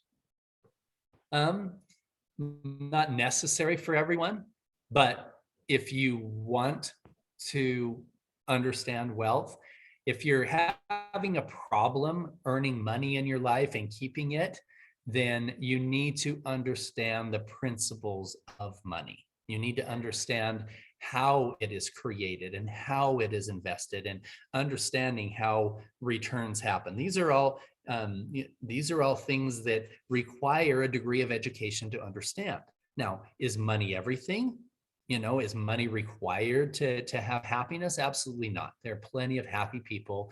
I was in Africa recently, and there's these kids with flies on their faces living in dirt huts with huge smiles, super happy. And so it's not required to have, Did you go to, that sorry to interrupt financial you, knowledge. were you in the Masai Mara tribe? I was I went there there a long time ago. Yeah. You've seen what I've The seen mud there. Yeah. huts. Yeah. It's super, super interesting. But what I got out of it was just seeing the smiles on those kids' faces. I thought, wow, I know billionaires that haven't smiled like that for years. And so answer your question, it's not necessary for everybody, but if your goal is financial security, then you ought to get a financial education. Absolutely. Yeah, if they want to learn how to manage wealth and improve their environment, if they're poor, they want to get richer, then you're saying they need to learn that, right? Yeah. Okay, thank you, Paul. Great response. Paul, 3 more questions left. How important is having a purpose in business, and what is your purpose? Purpose in business is everything. And again, what I spoke about earlier, a man who understands why is never at the mercy to a man who simply understands how. Or, a person who understands why is never at the mercy to a person who simply understands how. Because having your purpose, having your vision, having the reason why is what drives you, is what brings together the direction. In fact, that destination is so much more important than the journey. My sister was a travel agent for years, and if I called her up and said, "Hey, Tiffany, I want to be on a 737 tomorrow at 3:00, and I need it to have blue wings and 2 engines," she would say, "Well, where do you want to go? That doesn't make any sense." But if instead I say, "Tiffany, I need to be in New York. I'm speaking at an event tomorrow night at 7:00. She would tell me what time to arrive to the airport, and it wouldn't matter what the vehicle was. It wouldn't matter if it had blue wings or 2 engines or 4 or whatever else, because that vehicle was getting me to that destination. So many people spend years climbing a ladder only to realize that it's leaning against the wrong wall. So finding your purpose is so much more important than the journey on the way. That journey will show up, and a lighted way will open up to you, but you've got to start with identifying what your purpose is, so that everything can align with what that purpose And is Paul, for you and your life. brilliant response. What would be your purpose in one sentence? So if you could say, my purpose is, can you finish that sentence? My purpose is to have a powerful, positive impact in the lives of billions of people. Can one book change the world? Yes. I still have a lot of track record ahead of me that I can, this open opportunity to be able to make a difference in the world. I believe I can. I believe I can inspire people and make a powerful, positive impact in the lives of others. That was my goal, even in my 20s. That's why I wanted to build a successful company, is so that I could have the money to make an impact in the world. Now that vision is bigger. Now I decided to go public and start sharing ideas and stories. I believe that one person can have a powerful, positive impact in the lives of billions of people. Beautiful, beautiful purpose. So Paul, 2 questions left. What would you like to do and accomplish in the next 10 years or so, and why? Maybe 30 seconds. In the next 10 years, Write a book I'm going to with Dr. Finance. I'm going to raise the vibration of all mankind. I'm going to write books that are going to be translated into multiple languages. Beautiful. I'm going to be a keynote speaker on some of the biggest stages in the world, and I'm going to share my messages of light and hope and prosperity in a way where we can not only fix the child trafficking problem, but I can help people heal from the inside out. I can help them accept a beautiful abundance in their life, and I can help literally thrive around the world. That's brilliant. Thank you, Paul. Last question. What would you like to be your legacy to this world? Now, don't say I didn't make you think today. That's good. What would you like to be? One of the biggest questions. What would you like to be your legacy when everything's all said and done? You can come back and you can look at your tombstone and the message that people think of you. I want to have people all around. I want to have people all around the world say, that guy made a powerful impact in my life. That guy inspired me to be, do, and have more than I could have ever imagined before. That guy helped me to let go of my own trauma and fix the generational abuse that has been going on for thousands of years in the families, etc. That's what I want. I want people to remember me as somebody who made a massive positive impact in the lives of everybody who read my books, who listened to my speeches, who were on my podcast. I want to make a powerful, positive impact in the lives of all those people. Thank you, Paul. By the way, do you have a podcast? Nope. Oh, okay. Literally, you're my second podcast I've ever done. I don't even know how to set up a podcast. So I'm just out, just starting to share stories, but soon I will. I need some coaching from a mentor on how to effectively set up a podcast, what to do, what not to do. So yeah, that's a goal in the very near future. But yeah, you're the second person that I've ever spoke publicly about on aside from those little interviews with Jimmy and stuff, but just totally out there with no bars and just telling about the missions, etc. So someday I will. Well, yeah, and I know a guy who could probably help you. So awesome. So, all right, Paul. Well, thank you. I want to conclude. I want to thank you. I appreciate you being here, man, and I'm so honored. We spent. I don't even care what time it is. This is like a master class. I mean, billions of dollars of value here.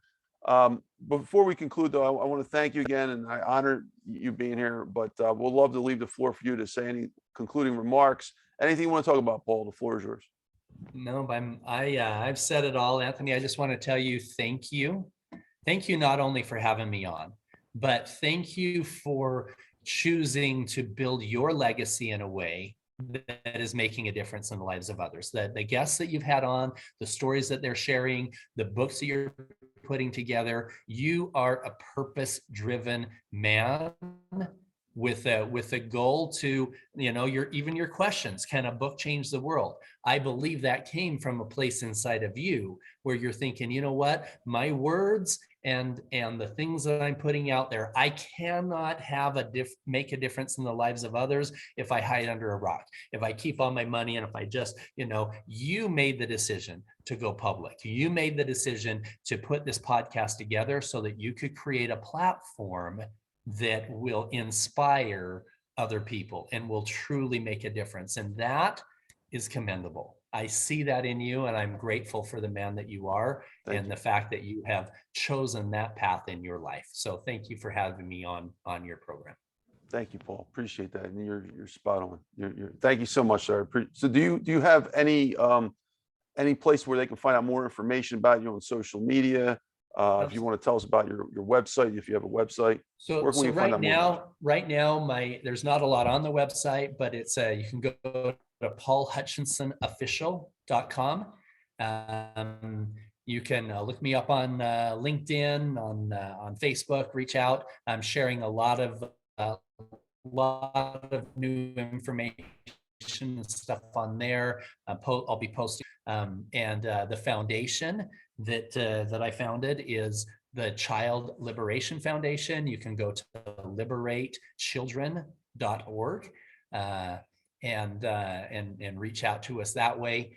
If anybody in your audience has connections to other podcasts, large influencers, stages, any of those things, or distribution things for books, etc., I would be super grateful. And my goal is to be on as many podcasts as possible, to be sharing the stories of light and hope and healing with people, as well as the inspiration and the direction of what they can do to live a life of abundance in all ways. Thank you, Paul. And Paul, I have a few recommendations as well. So thank you. All right. Well, Paul, thank you again. I appreciate you being here. And we're going to conclude, folks. Folks, this is Dr. Anthony Criniti IV, also known as Dr. Finance. You've been watching Dr. Finance Live podcast. We got Sir Paul Hutchinson here. Actually, Doc, was it Dr. Sir or Sir Doctor? Sir, Doctor. That's funny. This is just an incredible story. So thank you, Paul, for also giving us a tour of your home, which is a beautiful home. It'll be sold very soon, folks. So if you guys are interested in living in a beautiful place in Utah, just send one of us a message and let us know. Say you found it on Dr. Finance Live podcast. And also, I want to mention that so if you're looking at this today, next Friday, the 27th of January, 2023, if you're 1,000 years in the future, you missed it, but it's between 7 and 9 p.m. Eastern time on my 6-hour stage. Paul will be the main guest speaker. So again, 7 and 9 p.m. Eastern time on January 27th in the Finance Club on Clubhouse. So check it out. And it's going to be incredible. This is a Q&A session where we got a whole panel of people to ask questions. I only take like a little bit of time, maybe 15, 20 minutes. I open it up for everyone else. So stay there and check him out. It's going to be a really, really cool conversation. Also, I'm going to blast this out to YouTube and 20 plus major podcast directories. And then I want to resurface it on all my different social media platforms, from Twitter, LinkedIn to Facebook, you name it. So definitely check it out there as well. And Paul will reshare, and we'll try to build some momentum to get some traction for Paul. So other than that, folks, check out my website as well. I'll be posting it on there, drfinance.info. Don't forget to like and subscribe to the free newsletter. And don't forget to follow, like, and comment on this video if you're on YouTube, for example, to make sure we build traction. If you're interested in learning about finance books, folks, here's the 3 books I wrote as a finance professor: The Necessity of Finance, almost 10 years, a few more weeks from now. And then The Most Important Lessons on Economics and Finance, second book. And then my final book, The Survival of the Richest, was a 500 plus page book, which married all the major scientists together between finance, economics, biology, and saving the world. And that's why Paul's here, because he's going to learn a little bit about me and see that I'm actually on the same mission as him. So I appreciate all you guys. We'll see you on the next episode. Thanks again, Paul. Appreciate you. Thank you. Appreciate you, brother.